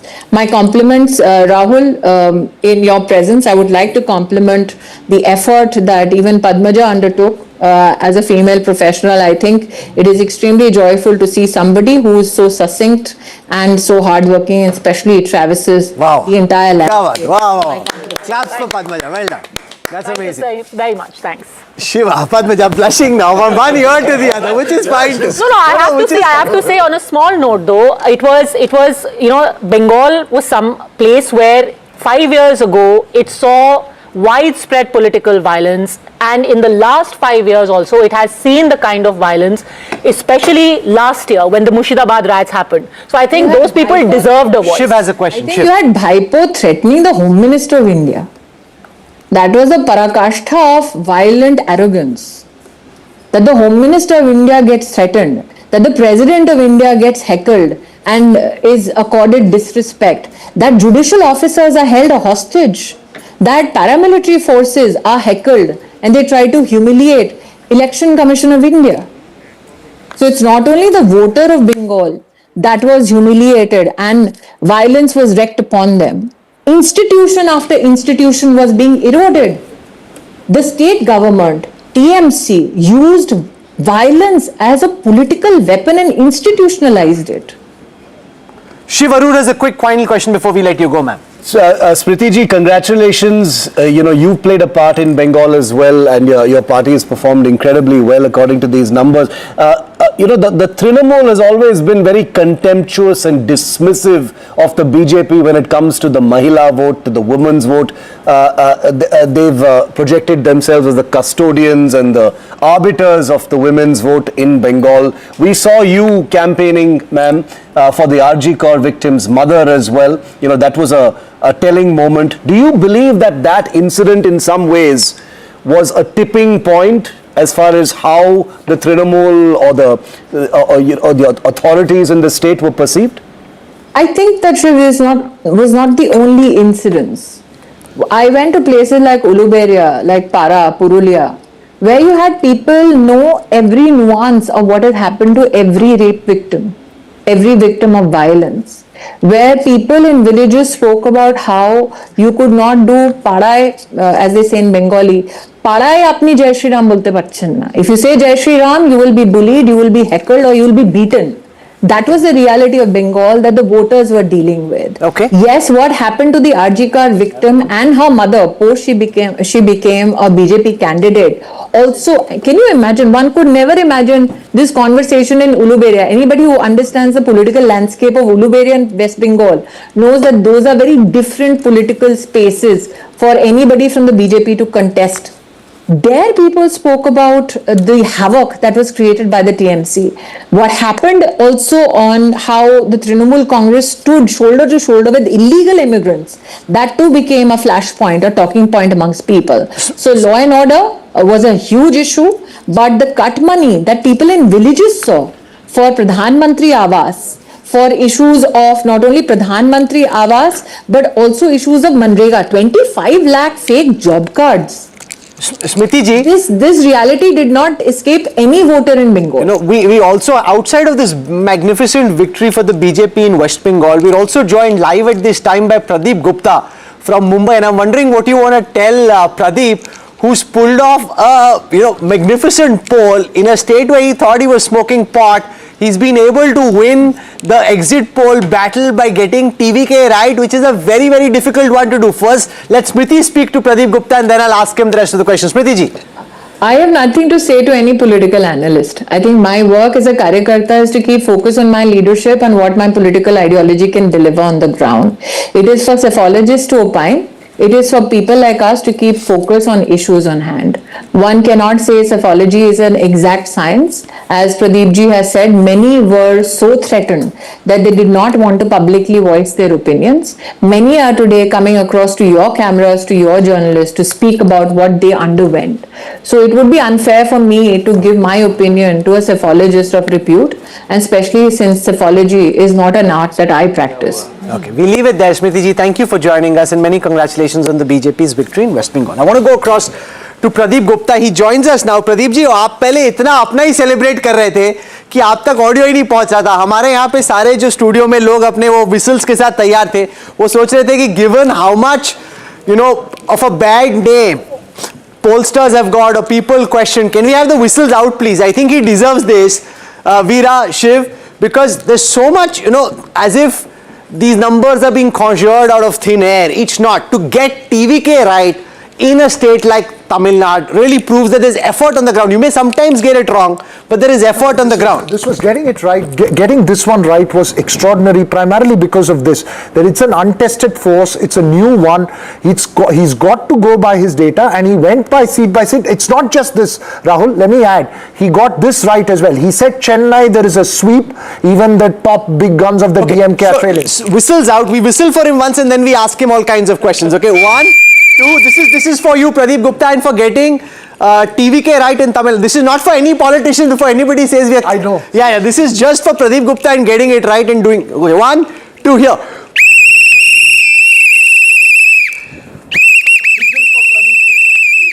Pradeep ji, आपके लिए सीटी बज रही है studio में, छा गए आप तो.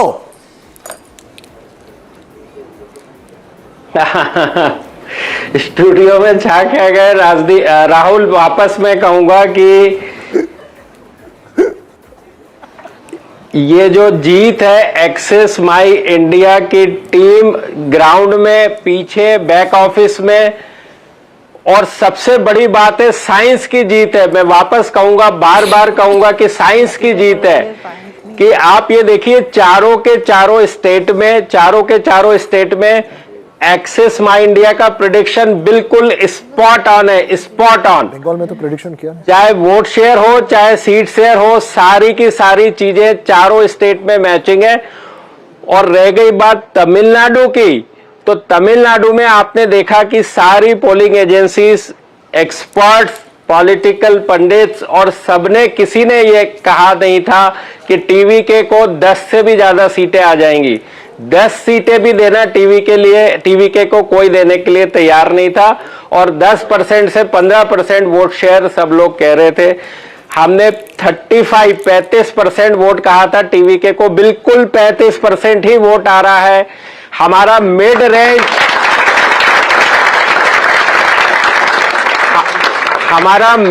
जो था, मिड रेंज टीवीके के लिए 109 सीटों का था. आप देखिए 109 सीटें ही मिल रही है, 98 से 120. दूसरी जो बात है कि डीएमके अलायंस को हमने कहा था 2 नंबर पे, वो बिल्कुल 2 नंबर पे ही 32% वोट शेयर के साथ है. सीटों में 1-2 सीट से आगे पीछे एआईडीएमके अलायंस है. और तीसरे नंबर पे एआईडीएमके कहा था, वही तीसरे नंबर पे है. मैं कहूंगा इससे अच्छा साइंस का दूसरा कोई एग्जाम्पल हो नहीं सकता, डेटा साइंस का, क्योंकि आपके पास हिस्टोरिकल डेटा कोई भी अवेलेबल नहीं है एज फार एज टीवीके गोस. लेकिन उसके बावजूद 35% वोट शेयर, बिल्कुल एग्जैक्ट प्रेडिक्ट करना, एग्जैक्ट सीट प्रेडिक्ट करना, ये प्योरली हार्डवर्क जो है एक्सिस माई इंडिया की टीम का, और साथ में साइंस, जो हम ग्राउंड के ऊपर एक्सेस माई इंडिया जाना जाता है, जो कि इसके पहले 90% से ज्यादा चुनाव में हमने एक्यूरेसी से के साथ कॉल किया है। इसके पहले 81 चुनाव में 74 इलेक्शंस पे एग्जैक्टली काउंट किया। अब ये हो गया 85 में से 78 इलेक्शंस हमने एक्यूरेटली काउंट किया है। Thank you so much. I want to show our viewers the Access My India poll and then compare that with the numbers on your screen. So as they celebrate in Mumbai, and with good reason, look at the predictions made by Access My India. While he sat out of the election in West Bengal, here is Tamil Nadu. TVK between 98 and 120, that was the prediction. At the moment they're at 109 seats. So that's bang in the middle of his range. He predicted 92 to 110 for the DMK. That hasn't quite happened. DMK much lesser than that, around 60. He predicted 22 out of 33 for the ADMK. Now again the actual tally on your screen is much more, it's 65. So Pradeep ji, ये भी थोड़ा explain कर दीजिए. TVK का तो आपका bang on है, center of the range, and hats off for that. पर DMK का number और ADM, you've got the winner right, but number 2 and number 3 तो काफी अलग है. नहीं, बिल्कुल राहुल, आपने सही कहा। यदि आप अभी देखिए कि करीब 8 से 10 राउंड की पोलिंग हुई है, 25 में से 8 से 10, और वहां पर जो वोट शेयर है, करीब आधे वोट काउंट हो गए। वोट शेयर 32% डीएमके अलायंस का आ रहा है, जो हमने 35 कहा था 32 आ रहा है। और जो एआईडीएमके अलायंस की सीटें भली ज्यादा दिख रही हैं, उसमें से कम 25 सीटें ऐसी है एआईडीएमके की जो ट्रिपल डिजिट, डबल डिजिट से ट्रिपल डिजिट के अंदर है। मुझे विश्वास ये है कि जिस पार्टी को ज्यादा वोट शेयर मिलता है उसको जरूर सीटें भी ज्यादा मिलेंगी। तो आप शाम तक ये पाएंगे कि पार्टी डीएमके नंबर 2 ही रहने वाली है, जैसे कि वोट शेयर में है, और एआईडीएमके पार्टी नंबर 3 ही रहने वाली है। Let me show what happened in Assam. This is his prediction for Assam. Look at Assam and then we'll see where things stand. This is the, you know why? Because media gets pilloried. Why do you show Pradeep Gupta? Why do you show Access My India? This is all bogus. It's not. There's science here. Okay, here is, no, just come to the seat share numbers. Move out of vote share, come to seat share numbers for Assam.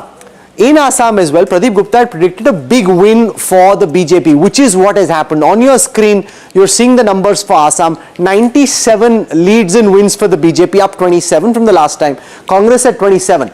He predicted a 37% vote share, AGP at 7, Congress at 31. Let me go across to the screen and show you where things stand in Assam at this moment. When it comes to votes, if you look at Assam, the BJP is 50 plus in terms of vote share of the votes that have been counted. The Congress at 34.3. That's the alliance. If you look at the BJP itself, it's 40. This is a phenomenal achievement for the BJP to be able to increase its vote share by 17% in Assam. Let's also look at Kerala. Again in Kerala, he predicted that there will be a comfortable win for the UDF. Not a tight fight, but a comfortable win. And in Kerala as well, Pradeep Gupta and the team at Access My India is correct. Here is the Access My India poll from Kerala. They predicted 78 to 90 for the UDF, 49 to 60 for the LDF. On your screen right now, the Kerala numbers, let's just go across and take a look at that. Is also, the studio is slippery, this is very dangerous, I just need to be a little careful, we're flying out of the frame. Okay, here it is on your screen now, the Kerala numbers, which are again very bang on. 87 for the UDF, his range is 78 to 90, so it's at the upper end of the range. LDF at 49 to 62 was his range, they're at 38. But you know, this is where people, if he gets it right, that's phenomenal. You can't now do this 19-20. You want to talk about that, Pradeep Gupta, that you set up expectations so high that when LDF is at 38 and your range starts at 49, people say, "Arey, thoda sa niche reh gaya." This 19-20. नहीं, राहुल, उसको आप अभी LDF में आपने independent को count नहीं किए। बहुत सारे एलडीएफ के ही पार्ट हैं वो जो आप इंडिपेंडेंट में दिखा रहे हो। Okay, fair enough. आप उसको थोड़ा सा ठीक करवा लीजिए। Okay, Veera Raghav has a question. Veera. और पौंडीचेरी भी बता दीजिए, पौंडीचेरी में भी टीवीके को प्रिडिक्ट किया था, पौंडीचेरी में भी टीवीके 3 सीटें जीत रही है। Okay, let me show और एनडीए की विक्ट्री प्रिडिक्ट की थी, एनडीए ही जीत रहा है Pondicherry. So the NRC at 15 down 1, the Congress at 11, TVK at this moment in my numbers hasn't done well. If you look at vote share, they have picked up a lot of votes, but they haven't been able to convert that into seats as far as Puducherry is concerned. But what he did pick up was about 14% vote share is what it is showing. Veera Raghav has a question. No, so Pradeep ji, one thing is to get the result right, the other is also to get the logic right. And you shared that you were expecting a sweep. Extremely well were the words you used for TVK in Chennai. In South, they will do well. In West, it's a three-way fight, and in the Delta regions, it's going to be DMK, ADMK. This was what you shared as a analysis for me. If that is holding good, is it fair to classify this election as urban, rural, young, old? These were the only 2 factors that played in this election. Would that be fair? Yes, I mean, first the youth for sure, second the female, and third the urban and rural. In fact, TVK is scoring very good even in rural also comparatively. Barring Chennai is they are sweeping. And I also, if you remember, Veera said the stalwarts in Chennai city will have tough fight. You can see that the sitting chief minister is trailing. That's and right. Also, long time Udaynidhi also was trailing for a very long time, and he's just ahead. Who are you mentioning? Pradeep, who were you mentioning when you said stalwarts were trailing and losing in Chennai? You told me stalwarts were not doing well. Who did you have in mind? Did you think of Stalin or Udaynidhi? No, definitely Chief Minister Stalin. Okay. Definitely, because we can't use the name, and we can't say that somebody is losing or winning in by name. It is not fair or ethical on our part. But that's what I said. The stalwart, the topmost stalwart of the DMK will have the tough time. Kanchan Gupta has a question for you about West Bengal. Kanchanda. Pradeep ji, congratulations for getting Kerala and Tamil Nadu and Assam right. But you finally abandoned the West Bengal poll. Now, what you said was that when you tried to speak to people during the first round of voting, they did not give you a clear response or a clear reply. Now, in hindsight, is it because, like 2011, this time it was a silent vote against the TMC, and people were not willing to admit it because of the fear they had of retribution? Would you look at it like that? Yes, definitely, Kanchan Dada, this is the case, and I kept on saying that BJP is doing extraordinarily good in West Bengal, but people, those who haven't spoken to our surveyors and to me also, I've been there, it seems two-third of the people belonging to BJP. But how do we know this until and unless they speak out? And it is purely sheer the fear factor of the state government ruled TMC. We were very skeptical to talk about, even to say a word. Okay, Shiv Arur has a question for you. In fact, I kept on saying my six surveyors were sent to the Dum jail. And they spent about 24 days in Dum jail, and we finally got the bail from Calcutta High Court.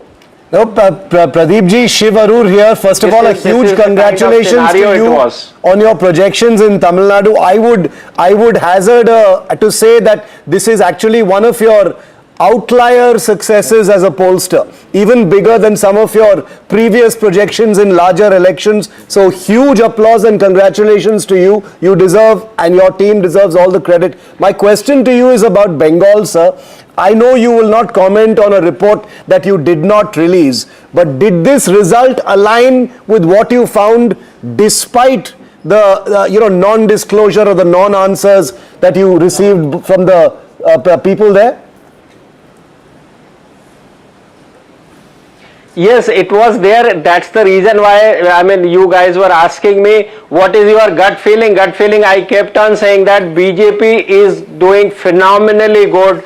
The only question, because of silent voter, whether it is crossing the target of 150 plus kind of a situation. So this was the only question, and it seems about 2/3 of the population, those who haven't spoken that time, is voted in favor of BJP. Veer Sanghvi has a question for you. Veer. When you made that prediction about Tamil Nadu, you knew you were going out on a limb. You were giving a candidate who nobody had given so much importance to, and you were pushing him as being the big winner. How brave was it? Was there a lot of discussion internally before you did it?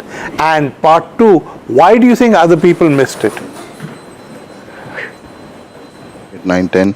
So Veer, thank you. So actually our methodology is very simple. We go to each and every constituency, and when were these trends were coming that TVK is leading, TVK was leading, that is everybody was worried about, and I kept on saying to Veera, he kept on calling me before the prediction day, what's happening. I said, the kind of trend coming which is super duper excited this time, let's wait. Let us do our analysis before we say any word to this, because it was not easy, that because there is no history. There is no history of TVK, whatever kind of vote share, seat share, how they are doing good, where they are doing good across the demography, across the geography.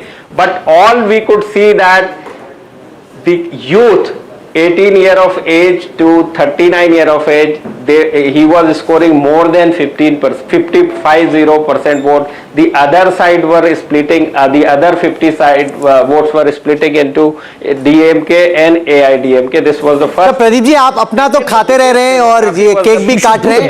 We want to call the chai stop in because आपने हमें ना cake खिलाया, से सीटी बजवा दी, and there's no cake also. So you better send one of those cakes to us. But in the meanwhile, I want to call the chai stop in, and Manogya has a question for you. As the chai stop comes up, it's also a good time for lunch. Haven't had anything since we started at 7. Manogya, come over, and you have a question for Pradeep Gupta. Go for it. So I have something to reveal, an informal conversation, an off record that I had with Pradeep Gupta, and this is on paper. Yes. So the prediction that we did before the results started, 190 plus. We discussed this yesterday, and Pradeep ji, with your permission, I'm putting it on air. तो अगर 190 plus था तो पोल दिया क्यों नहीं फिर आपने? And I and he discussed, and it was 190 plus BJP in Bengal. This I signed. नहीं तो अगर आपका 190 plus था तो पोल क्यों नहीं दिया आपने Gupta ji? So he said कि it is somewhere around that with 2/3 majority. Can you hear us? I don't think he can hear us at this moment. But I'm intrigued to see that he's saying 190 plus. Shiv, Veera, you want to come over? Veer, we must get Veer to the chai stop. That is always fascinating. That's where it's supposed to be local, interesting. No, but we should teach Pradeep the Vijay step, yaar. Come. No, make sure Kanchanda, this is where Kanchanda finally gets to have some sandesh or mystery. He's been refusing. Kanchan, you can now celebrate. Kanchan now finally eat something sweet. He says, जब तक जीत नहीं जाएंगे तब तक कुछ नहीं खाऊंगा. You can't be the only one there. Who? Padmaja has been. Maybe you will dance. They have curd rice. Sugar spike. Curd rice, lemon We need some jhalmuri. They have curd rice and lemon. Do you want to tell everyone, most importantly, Veer, what your food is? What do you have? We have Wow. and then from Assam and Bengal, she will explain what she has. Jhalmuri, জুন পিঠা, তিল পিঠা, নারকেল নাড়ু, মিষ্টি দই, and fish fry, and dahi puri. Dahi puchka. Okay, so what we need to do first here, if you just bring the camera, give me a spoon, we have to get Kanchanda to eat some mishti doi. He's been refusing. He says till the time the BJP wins, Kanchanda, now you can get some mishti doi. No, he said I'm petrified that I don't want to jinx it, therefore I will only eat when the BJP wins. Now you earned your mishti doi. Oh, you have a sugar issue? Okay, no, then we must not get you. But congratulations. This is a victory that's been long in the making. The party's worked very hard. An emotional moment for you, Kanchanda? But the thing is that now it seems TMC won't be crossing the 3-digit mark. It will be halted in 90s. And the point which was being made by some of the people over here, the sheer arrogance that had come to, become the whole face of the TMC. Abhishek stands on a public platform and dares the Union of India to come take him on. The manner in which Mamata Banerjee had begun to speak, and something, I'm open to correction, but throughout the campaign, neither Mamata Banerjee nor Abhishek Banerjee nor any other TMC leader ever mentioned Ma Mati Manush. They abandoned their own slogan. And if you look at the list of candidates, she was there, she will know. The first dozen odd candidates were the tainted ministers who had charges against them of thievery, of this, of that. I mean, you can't get away with this. The arrogance of power can at times be just so intoxicating for those in power that they lose sight. Advaniji had a term for this, satta mad ka nasha. And वो नशा जब चढ़ जाता है, आपका पतन सुनिश्चित है. Very confident of Didi, who's been with her for almost more than 4 decades, 5 decades. Someone very trusted both in Delhi and Calcutta, was the one who I asked him, does she know that TMC is not faring well? He said a very interesting sentence. He said, हम सबको पता है, उनको कौन बताएगा? Oh, that's so intriguing that a lot of people knew but no one told her, or was it just the overconfidence that the party could not see? And then he said a very interesting sentence. He said, जो सत्ता में रहता है वो भूल जाता है कि हम कभी हार भी सकते हैं. That's true. Basically, there is an economic theory written in 1960s by Dalry, which says the higher the number of people who know something is going wrong, the lower is the chance that somebody will actually go and tell the boss that something is wrong. That's a problem. Veer, how is the dahi puchka?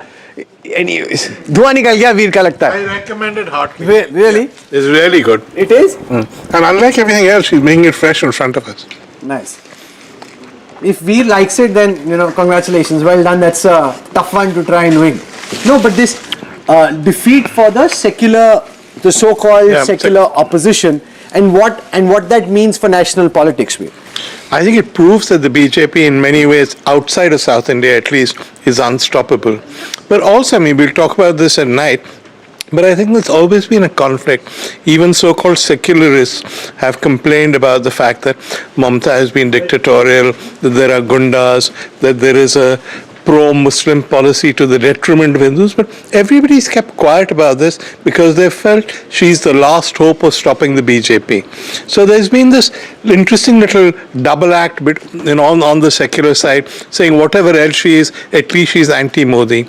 Now that she's lost, I think more of the truth will come out. And as you travel, Padmaja, through West Bengal, you need to share that. Padmaja is having the whole thing. Do hi bane itni der mein, Padmaja has grabbed both, okay? No, so we share, okay? He recommended it. How can I not try it? I mean, it's but sharing is caring. That's very important. Sabka saath, sabka vikas. Okay. Now, as you travel through West Bengal, you also realize how impoverished the state is, relative even to a place like Bihar or Assam at this moment. Answer that, and one of them is mine. Thank you. And you're absolutely right, and which is why a lot of this derision towards states like Uttar Pradesh and Bihar, there is actually a lot that Bengal has in common. You just look at the GSDP figures. Again and again, this has been spoken of. The number of child marriages in West Bengal are at an all-time high. It's the highest in the country. It's the highest in the country.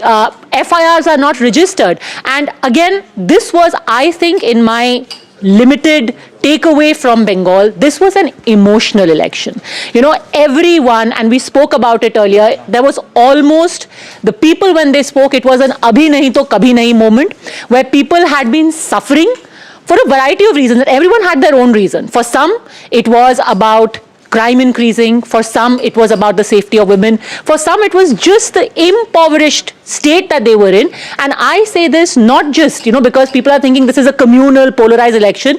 There were Muslims who said, what has been done?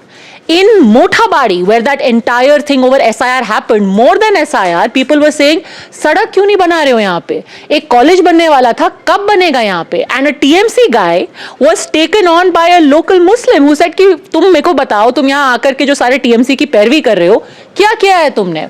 10 साल से तुम्हारा विधायक है यहाँ पे.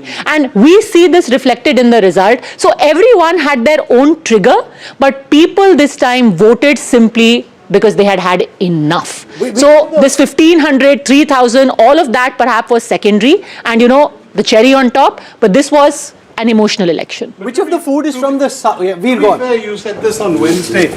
To be fair, you said this on Wednesday before the results were out. Yeah. Yeah, I think you've pretty much vindicated. Yeah, and now or never. This was a feeling you heard again and again. We've had it. We've had it. I also have this view, and she agrees with me.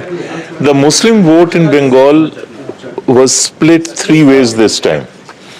The indigenous Bengali vote, Bengali Muslim vote, which is the so-called peasantry over there, went back to the Congress and the CPM. That's why you find them incremental increase in their voting percentage. The Bangladeshi immigrant or Rohingya Muslim voted for Trinamool Congress. And a lot of them actually voted for Humayun Kabir's outfit. He's leading in both his seats right now. And I mean, they may not have been able to cross the threshold of converting the votes into seats, but it happened that way. I think Ravi Shankar Prasad is joining. We're joined now by Ravi Shankar Prasad ji. Ravi Shankar ji, if you were in our studio, we would have given you some very nice sandesh and mishti doi, and I think in the way that the BJP and the Rasgulla as well. So from our studios, some mishti doi, some rasgulla coming your way. Many congratulations to the BJP for this historic victory in the state of West Bengal. Ravi Shankar ji. Well, Rahul, do I have your indulgence to begin on a lighter note? Of course you do. I am seeing your appetite for Bengali delicacies right from the day of your campaigning there. Whether it is kulfi with mango or whether it is roll there and whatsoever, I am very thrilled. But why you were so reluctant to have even one litti in Patna? अरे Bihar campaign. क्या बोल रहे हो आप? ऐसा नहीं है, इतनी तो लिट्टी Why खाई this थी double आपने। standard? Oh, Ravi Shankar ji, the litti and the mutton at your house was. This is a rank double standard. अरे हो, फंस गए, पूरी तरह से फंस गए। No. But that's not true. How much effort I have to make you eat even one litti, and here every restaurant you're enjoying all the varieties, the delicacies, including in your studio. Good, keep it up. Therefore, Biharis also make good delicacies. Keep it in mind. No, the delicacies were brilliant. I just want to clarify before you pick up the wrong message that when we'd gone to Ravi Shankar ji's house, we just had dinner before that. हम dinner खा के पहुंचे थे रवि शंकर जी से मिलने के लिए और डबल डिनर से मैं बच रहा था. But yes, the mango kulfi and everything else we had was fantastic. So you've seen the BJP struggle in Bengal. Talk us through what this moment means for the Saffron Parivar. 194 leads at this moment. The lotus blooming in a state where it was thought impossible for the Rahul, let me begin. Rahul, kindly give me just 2 minutes.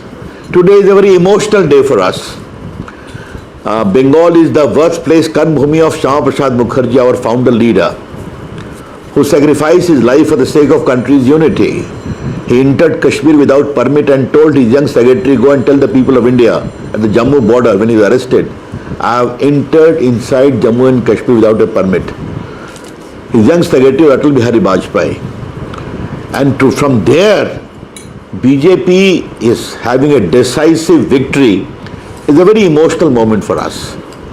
The second thing I would like to flag today is, whether it is Bankim Chandra, whether Ramakrishna Paramhans or Vivekananda or Arvindo Ghosh or Bipin Chandrapal, they in their own way resurrected the great spiritual tradition of Bengal, merging it with India's cultural nationalism, which I am sorry to say was completely lost sight of when India became free, except the brief period of Vidhan Chandra Roy.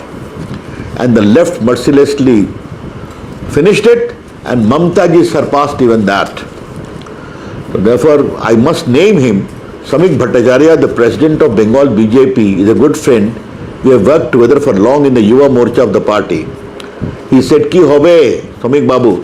He said, it will be a rejection, not an election simplicita. And what you are saying is a rejection of all the misdeeds of Mamata ji. Ravi Shankar ji, Rahul Babu, be very clear about one thing with some experience of mine. Sorry, please complete what you were saying. देखो अहंकार कभी नहीं चलता है, राजनीति में अहंकार नहीं चलता है, arrogance, overpowering fear. Ravi ji आपने I am sorry, she fought a great battle against the left, and why she had even superseded their atrocity is something shocking and surprising. क्योंकि आपने अट्रॉसिटी की बात की और आपने इमोशनल मोमेंट की बात की, कई सारे ही स्टेट्स में चुनाव होते हैं, every state sees election, but in West Bengal we have seen that people actually lose lives, simply because they decide to follow a particular ideology. On this day, would you want to say something to the families of the 68 people who lost their lives in the post-poll violence in 2021 and subsequently in the 5 years that followed? Ravi ji.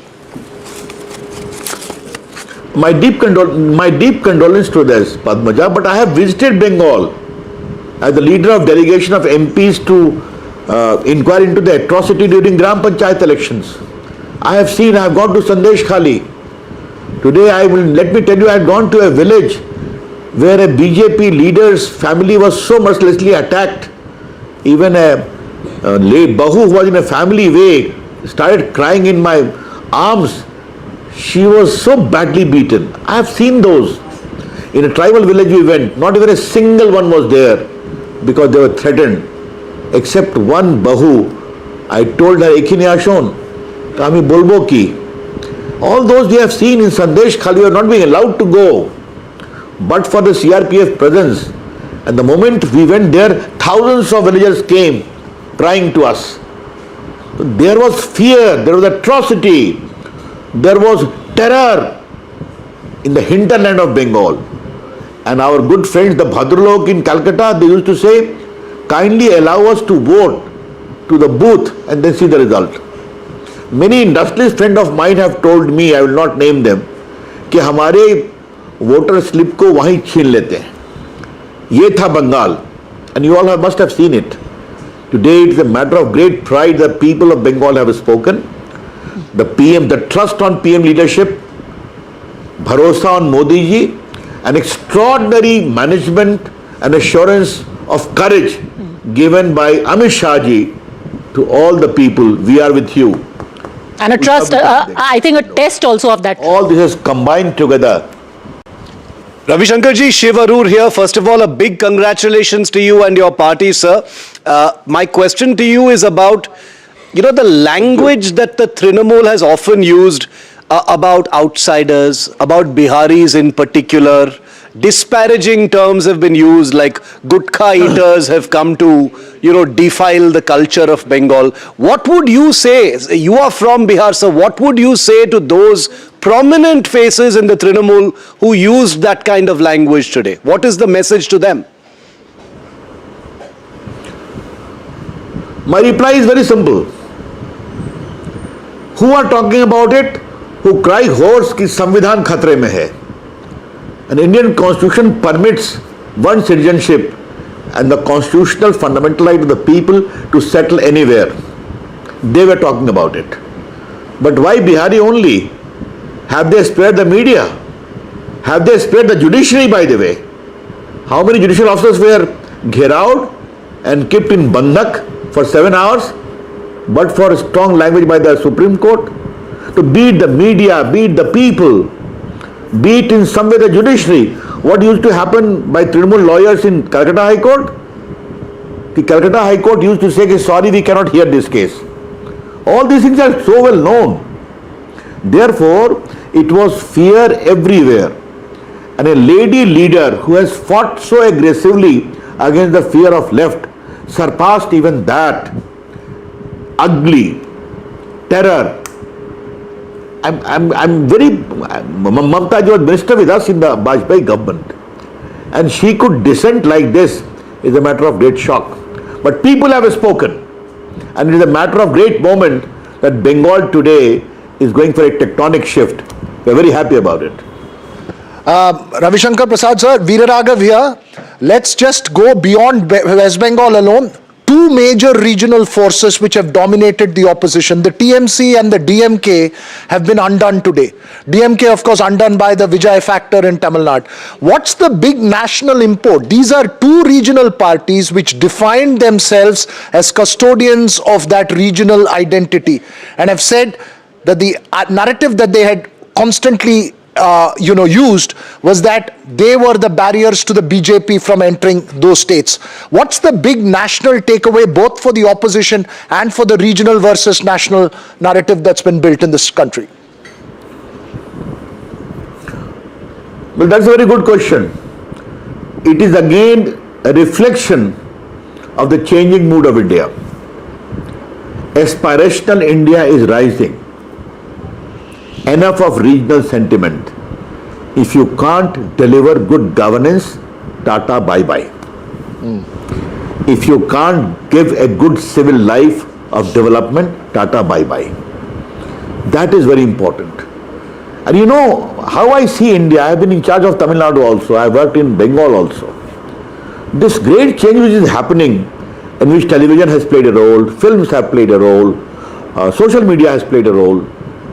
People are realizing who we are, and people are realizing हमें भी कुछ करना चाहिए. We are also aspirational, and if we are, the regional forces that try to kill the aspirational constructive instinct, you better hell with it. That is how I see it.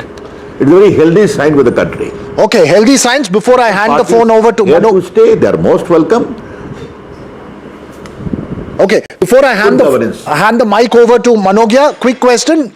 Do you believe that the rise of Vijay means, since you've been in charge of Tamil Nadu, I'm asking, is that not great news for the BJP to regain itself in Tamil Nadu, build itself? Do you believe another force has taken over the regional space? Missed opportunity for the naughty BJP? Question. Okay, we will keep it for we will keep it for reply on some good cup of tea. Manogya.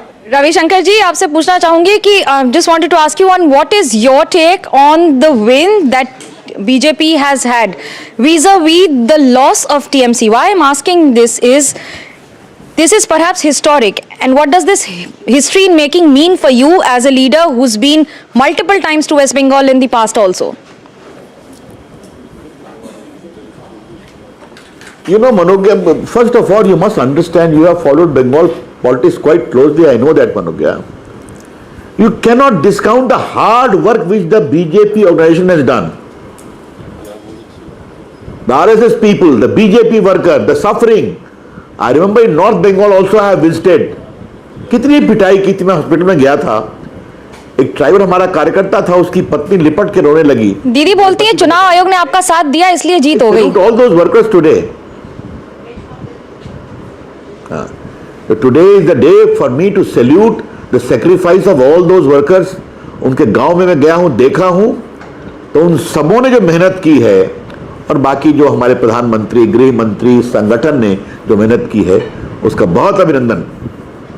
Great appreciation. Joining us, really appreciate you taking out time. Ravi Shankar Prasad, senior leader of the BJP, talking about a historic victory for the BJP in West Bengal and in Assam. I'm joined by Sharbanda Sonowal, comes from the state of Assam, played an important role in the campaign on the ground. And I want to go across to the data file leaderboard to give you a sense of where things stand in Assam. Mr. Sonowal, welcome.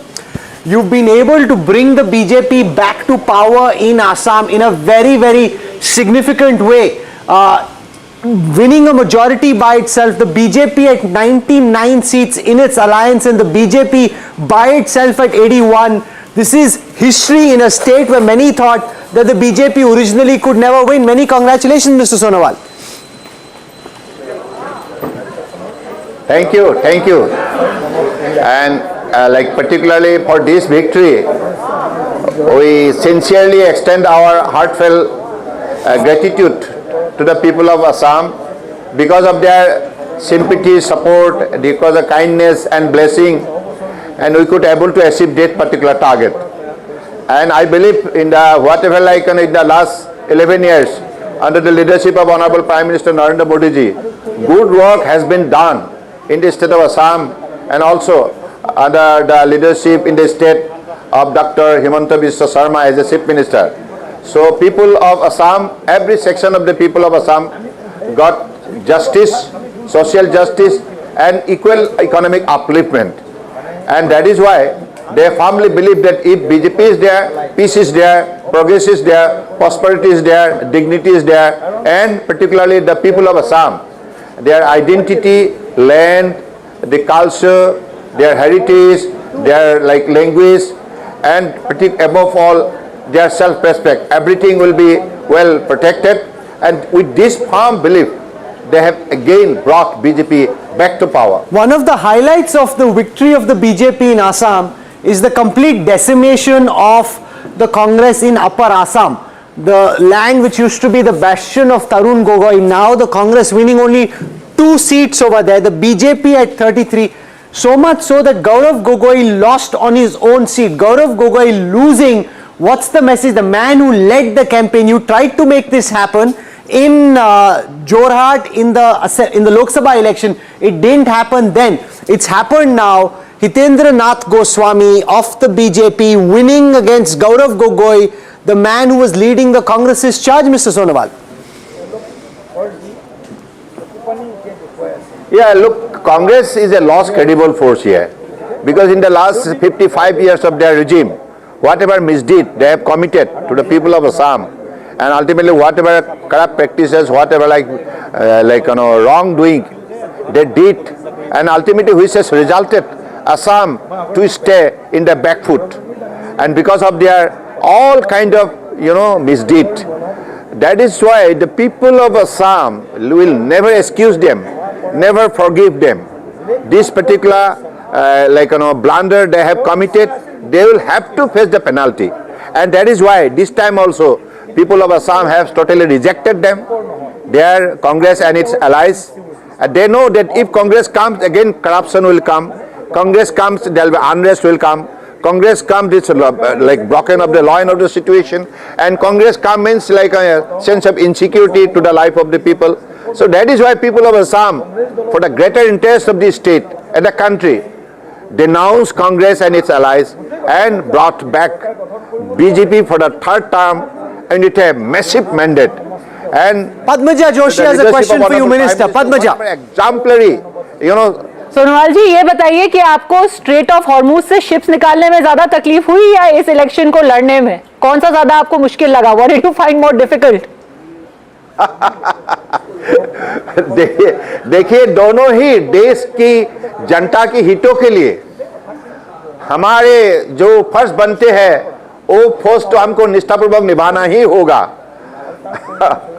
प्रधानमंत्री जी के नेतृत्व में हम लोगों ने एक team India की spirit से हम काम कर रहे हैं और काम करते जाएंगे।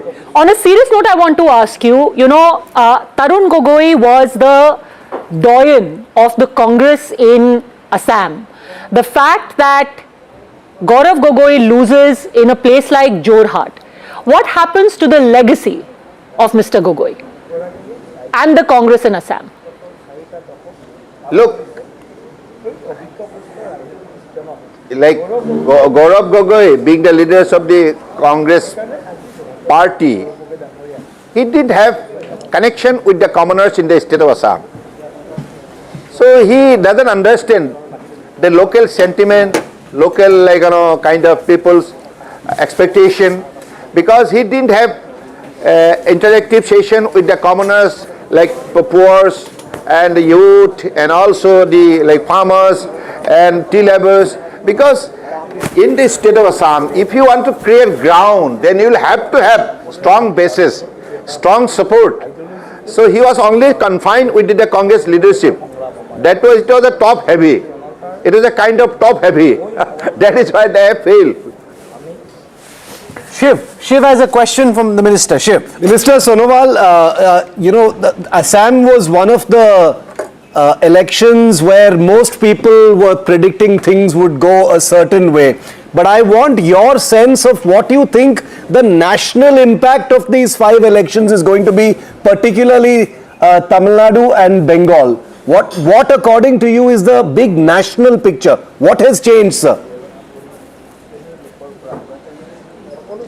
look, there are many important agenda to be landed on the ground for the betterment of the people of the country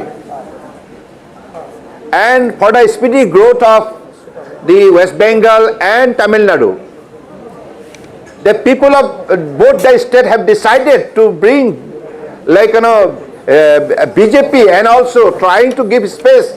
They understand that whatever, like, exemplary initiative Honorable Prime Minister has taken in the last 11 years, it is always helping the poorest of poor, all section of the society and all part of the country. Sabka Saath, Sabka Vikas. Manogya has one last question for you. Manogya. The performance of AIUDF in the state raises worries for a lot of other political parties also, and of course Congress, the way they performed. What is your take on it for both Congress as well as the performance of AIUDF? Does it come to an end for the party? Whether it is Congress or AIUDF, they are the protector of illegal migrant. Illegal migrant, ये बांग्लादेशी घुसपैठिया के लिए ये दोनों party प्रतिबद्ध है, देश की जनता के लिए नहीं, इसलिए देश के जनता ने उसको नाकार किया. Okay, we've got some information coming in, Shiv, on government formation for the TVK in Tamil Nadu. Shiv. Government formation, if the party gets a majority, obviously the TVK is still being cautious about this, but this is a big NDTV inside track on what the next steps are going to be. Remember, look at the numbers right now: 108 for the TVK, 65 for the DMK, 60 for the ADMK, just short of that magic figure. Vasudha, a political editor who has called it right from the beginning on the Vijay factor, once again breaking this important piece of news. Government formation on the 7th, if that majority is achieved. Vasudha, what are the details?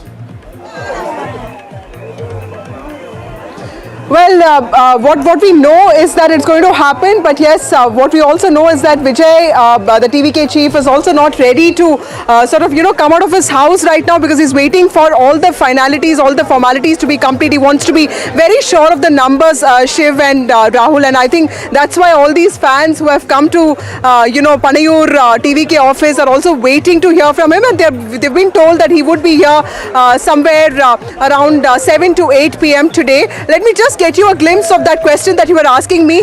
What kind of a chief minister do you think Vijay is going to be? So when Vijay, started campaigning, he wanted to meet people, he wanted to be on the streets. What he has promised is he will actually go to every nook and corner of Tamil Nadu.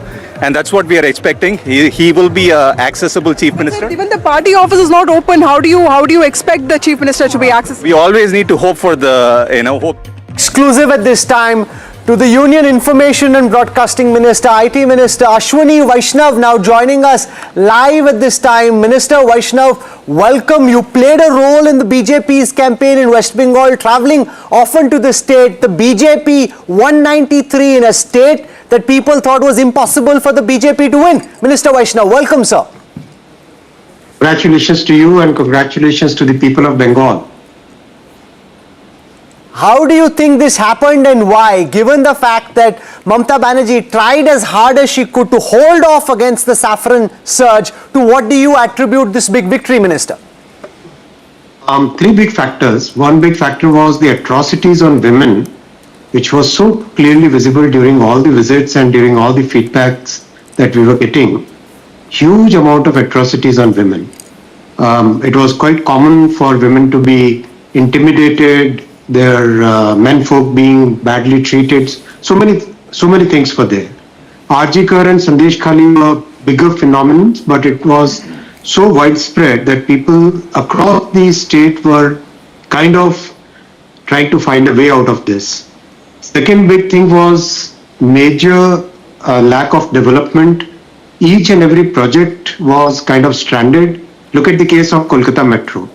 To complete the Kolkata Metro, we wanted to fast forward it, but the state government, TMC government, first they went to the High Court. When they lost the case in the High Court, they went to the Supreme Court to stop the metro project in Kolkata. I mean, that kind of approach towards development was something which was so visible. hundreds of projects in the state were stranded because there was no cooperation from the state government. That was the second thing. Third thing, our Prime Minister's clear leadership and the kind of work that is happening in the entire country, that was now a clear benchmark for the people of Bengal. What they are missing, they could understand now. So all these factors together have brought this. My colleague Padmaja Joshi has a question for you, Minister. Sir, good afternoon. Many congratulations. You yourself come from Odisha, and at the beginning of the campaign, the Prime Minister said, "Ang Bang Kaling." Ab Ang bhi, Bang bhi, or Kaling bhi, all three will have your government, and all three have suffered for quite a few years. What's your immediate agenda for the state of West Bengal? Restore law and order. Very important to restore law and order. Break all those gangsters which are trying to rule the state and do all those atrocities on women especially. That has to be broken. Third, bring back the state on path of development. Particular, business has suffered. There were a lot of people who are in business, in construction. They keep worrying about, and one word that one heard constantly is chakri. We need work. How does that happen in a place where, we remember Singur, we remember Nandigram? So how do you reconcile the two? Industries were hounded away from West Bengal because of multiple factors, syndicates, cut money, the kind of law and order situation which was there in Bengal. It was palpable that people have to leave the state for jobs. Now that will change. All right, I think Shiv has a question. Shiv, yeah. Minister Vaishnav, huge congratulations. Nice to see you again. As Minister leading many of our tech sectors, Bengal has conspicuously been lagging on many industrial parameters. What is your vision? There's a huge young base there, a big, a large potential workforce there for tech, AI. What would be your message to them now, sir? They will be very hopeful. See, the state of Assam got a semiconductor plant because the kind of government, the proactive government which is there, they got a semiconductor plant. Imagine the electronics manufacturing ecosystem getting developed in Assam. That is the kind of potential our country has today. We are now net exporters of electronic components and electronic equipment. We have almost 25 lakh people employed in electronics manufacturing. And Bengal was losing out on all these opportunities because the state government did not want any industry. All these things will change now. Ashwini ji, just one more question, and I'm very curious about this because you are considered a bit of an outsider as far as politics is concerned because you're much more thoughtful. Bengal was a place where it was a very high voltage, high octane campaign where very fiery, inflammatory things were being said as part of the political narrative. For someone like you, what did it feel like being in that battlefield, sir? Shiv, you were there and Rahul was also there in one of the editors' meetings. Yeah. About a month back or maybe 1.5 months back. I had very categorically told all of you that we'll win with 170 plus seats. You did. And the reason for that kind of conviction was that people had made a decision. People were very clear they want a change. They were very clear what they were missing out. They were very clear that the atrocities on women must end. They were very clear that Bengal must get back onto the path of development. Bhay se bharosa is the transition which is happening now. Bhay se mukti is the victory being depicted now.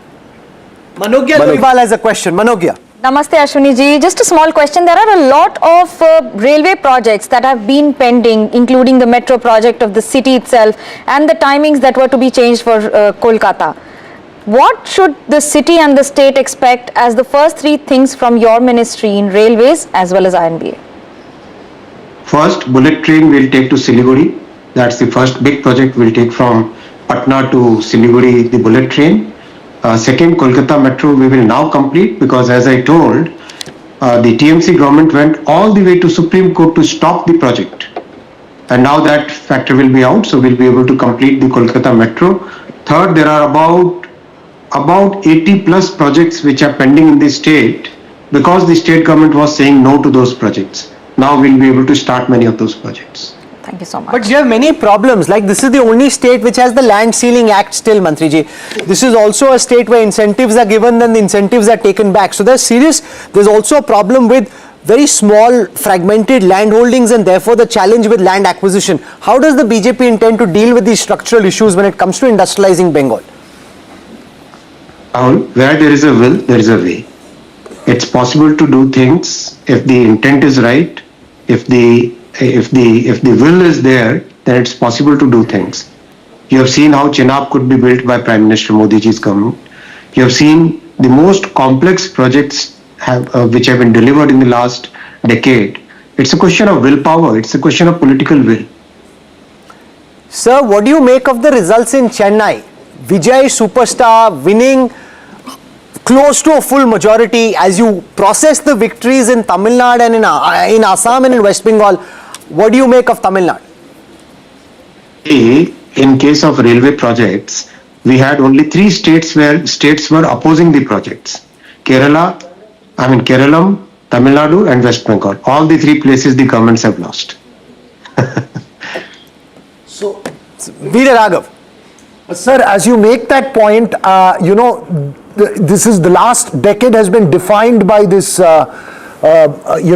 antagonistic battle between the state and the center, especially opposition states like Tamil Nadu, whether it's the language policy, etc. Do you believe that a new force would perhaps make a fresh start? What's your sense? Is it optimism or are you skeptical about the new force that's coming to power? A lot of this, what you call the large number of conventional political parties, they were trying to basically put it in different A versus B. It was a kind of, that adversarial relation in politics was being created by conventional political parties. If you talk to the young people, there is a unanimous need for development. There is a unanimous consensus for taking India to the next level, growing an economy, creating more opportunities. That entire spirit, that aspirational India which is there among the youngsters, that is universal.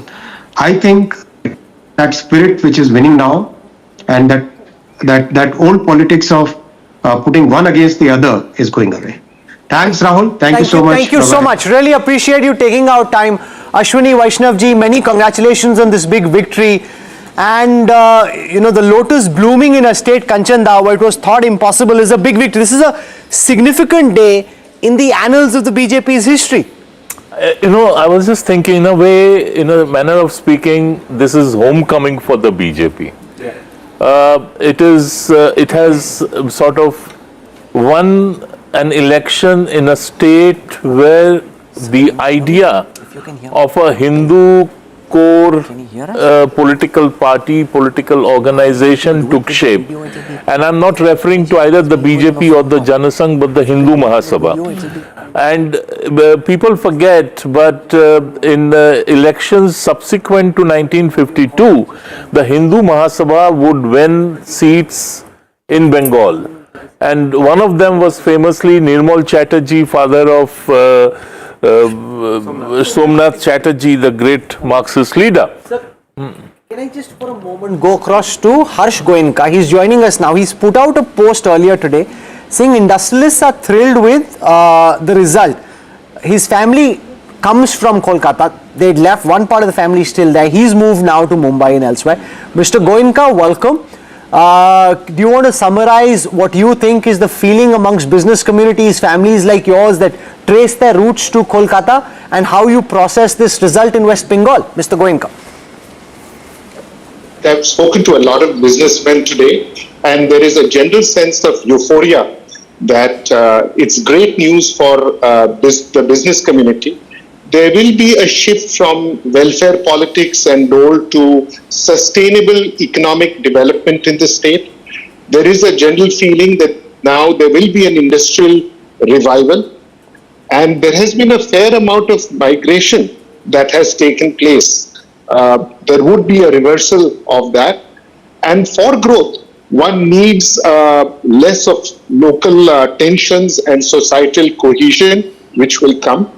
And more important is there is a lot of entrepreneurship within the Bengal community. And I think startups, and MSMEs will get a lot of boost. One found a lot of resistance from what is known in Bengal as syndicates. I am sure there will be greater law and order, and more jobs. I think it's extremely important to have the migration reversal. So all in all, the entire business community seems to be absolutely delighted. What would you like to change? What would you like should change in West Bengal with the new government coming to power, Mr. Goenka? I think the entire the focus on economic development, on industry, something that I hope that will happen. It has been neglected in the last several years, and I would say several decades. Once the CPM came in, and then Singur happened, somehow or the other, the Bengal never got its brand back as which it was. And I hope the glorious days of the past come back to Bengal. It has lost the race to so many other states like Maharashtra, Gujarat, Tamil Nadu, etc. Mr. Goenka, it is so poignant that you mentioned Shingur because this was a seat that was continuously held by the Trinamool Congress. It catapulted Mamata Banerjee to the Chief Minister's chair, and today the TMC has lost on this seat. Becharam Manna, who was the right-hand man of Mamata Banerjee in the Shingur agitation, he's lost this seat. Do you think, in that sense, Bengal has come a full circle in the verdict today? Absolutely right.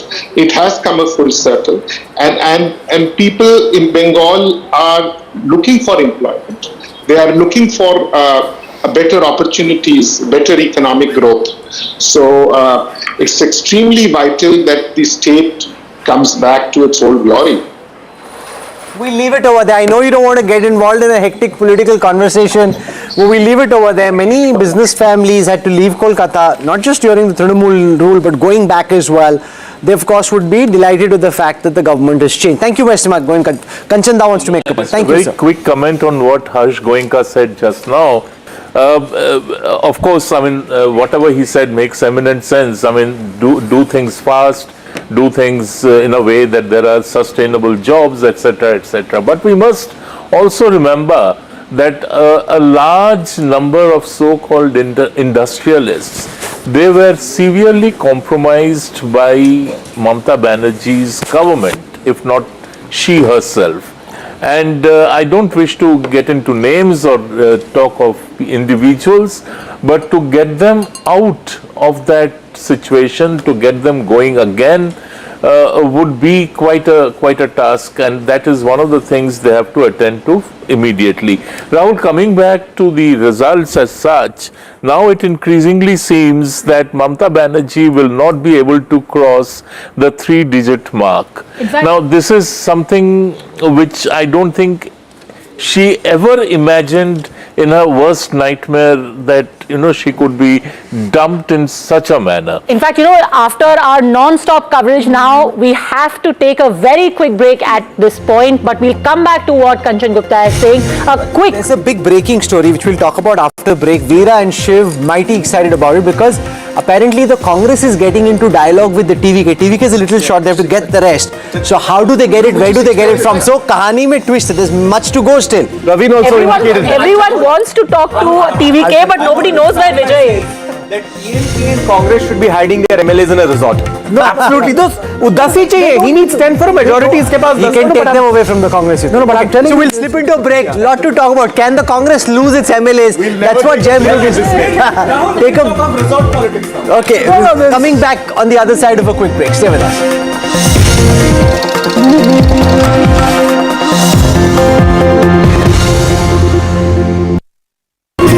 Good morning and a a very warm welcome to all of you in India and around the world tuning in to NDTV. The day is finally here, guys. Results day, the 4th of May. There's a sense of disbelief this morning. As you can see, I'm in my usual clothes, but Padmaja and Veera have decided to embody the two states where I think the intrigue is the maximum. Padmaja, I'm going to start it off with you.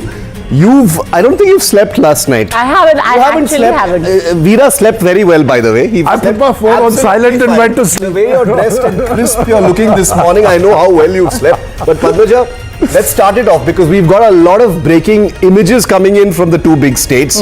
What did you do overnight last night? Last night actually I was just obviously, in addition to going over the minute seat data, etc., just trying to think of an overview to this election. And I think what it boils down to, the one theme that stands out is that this is an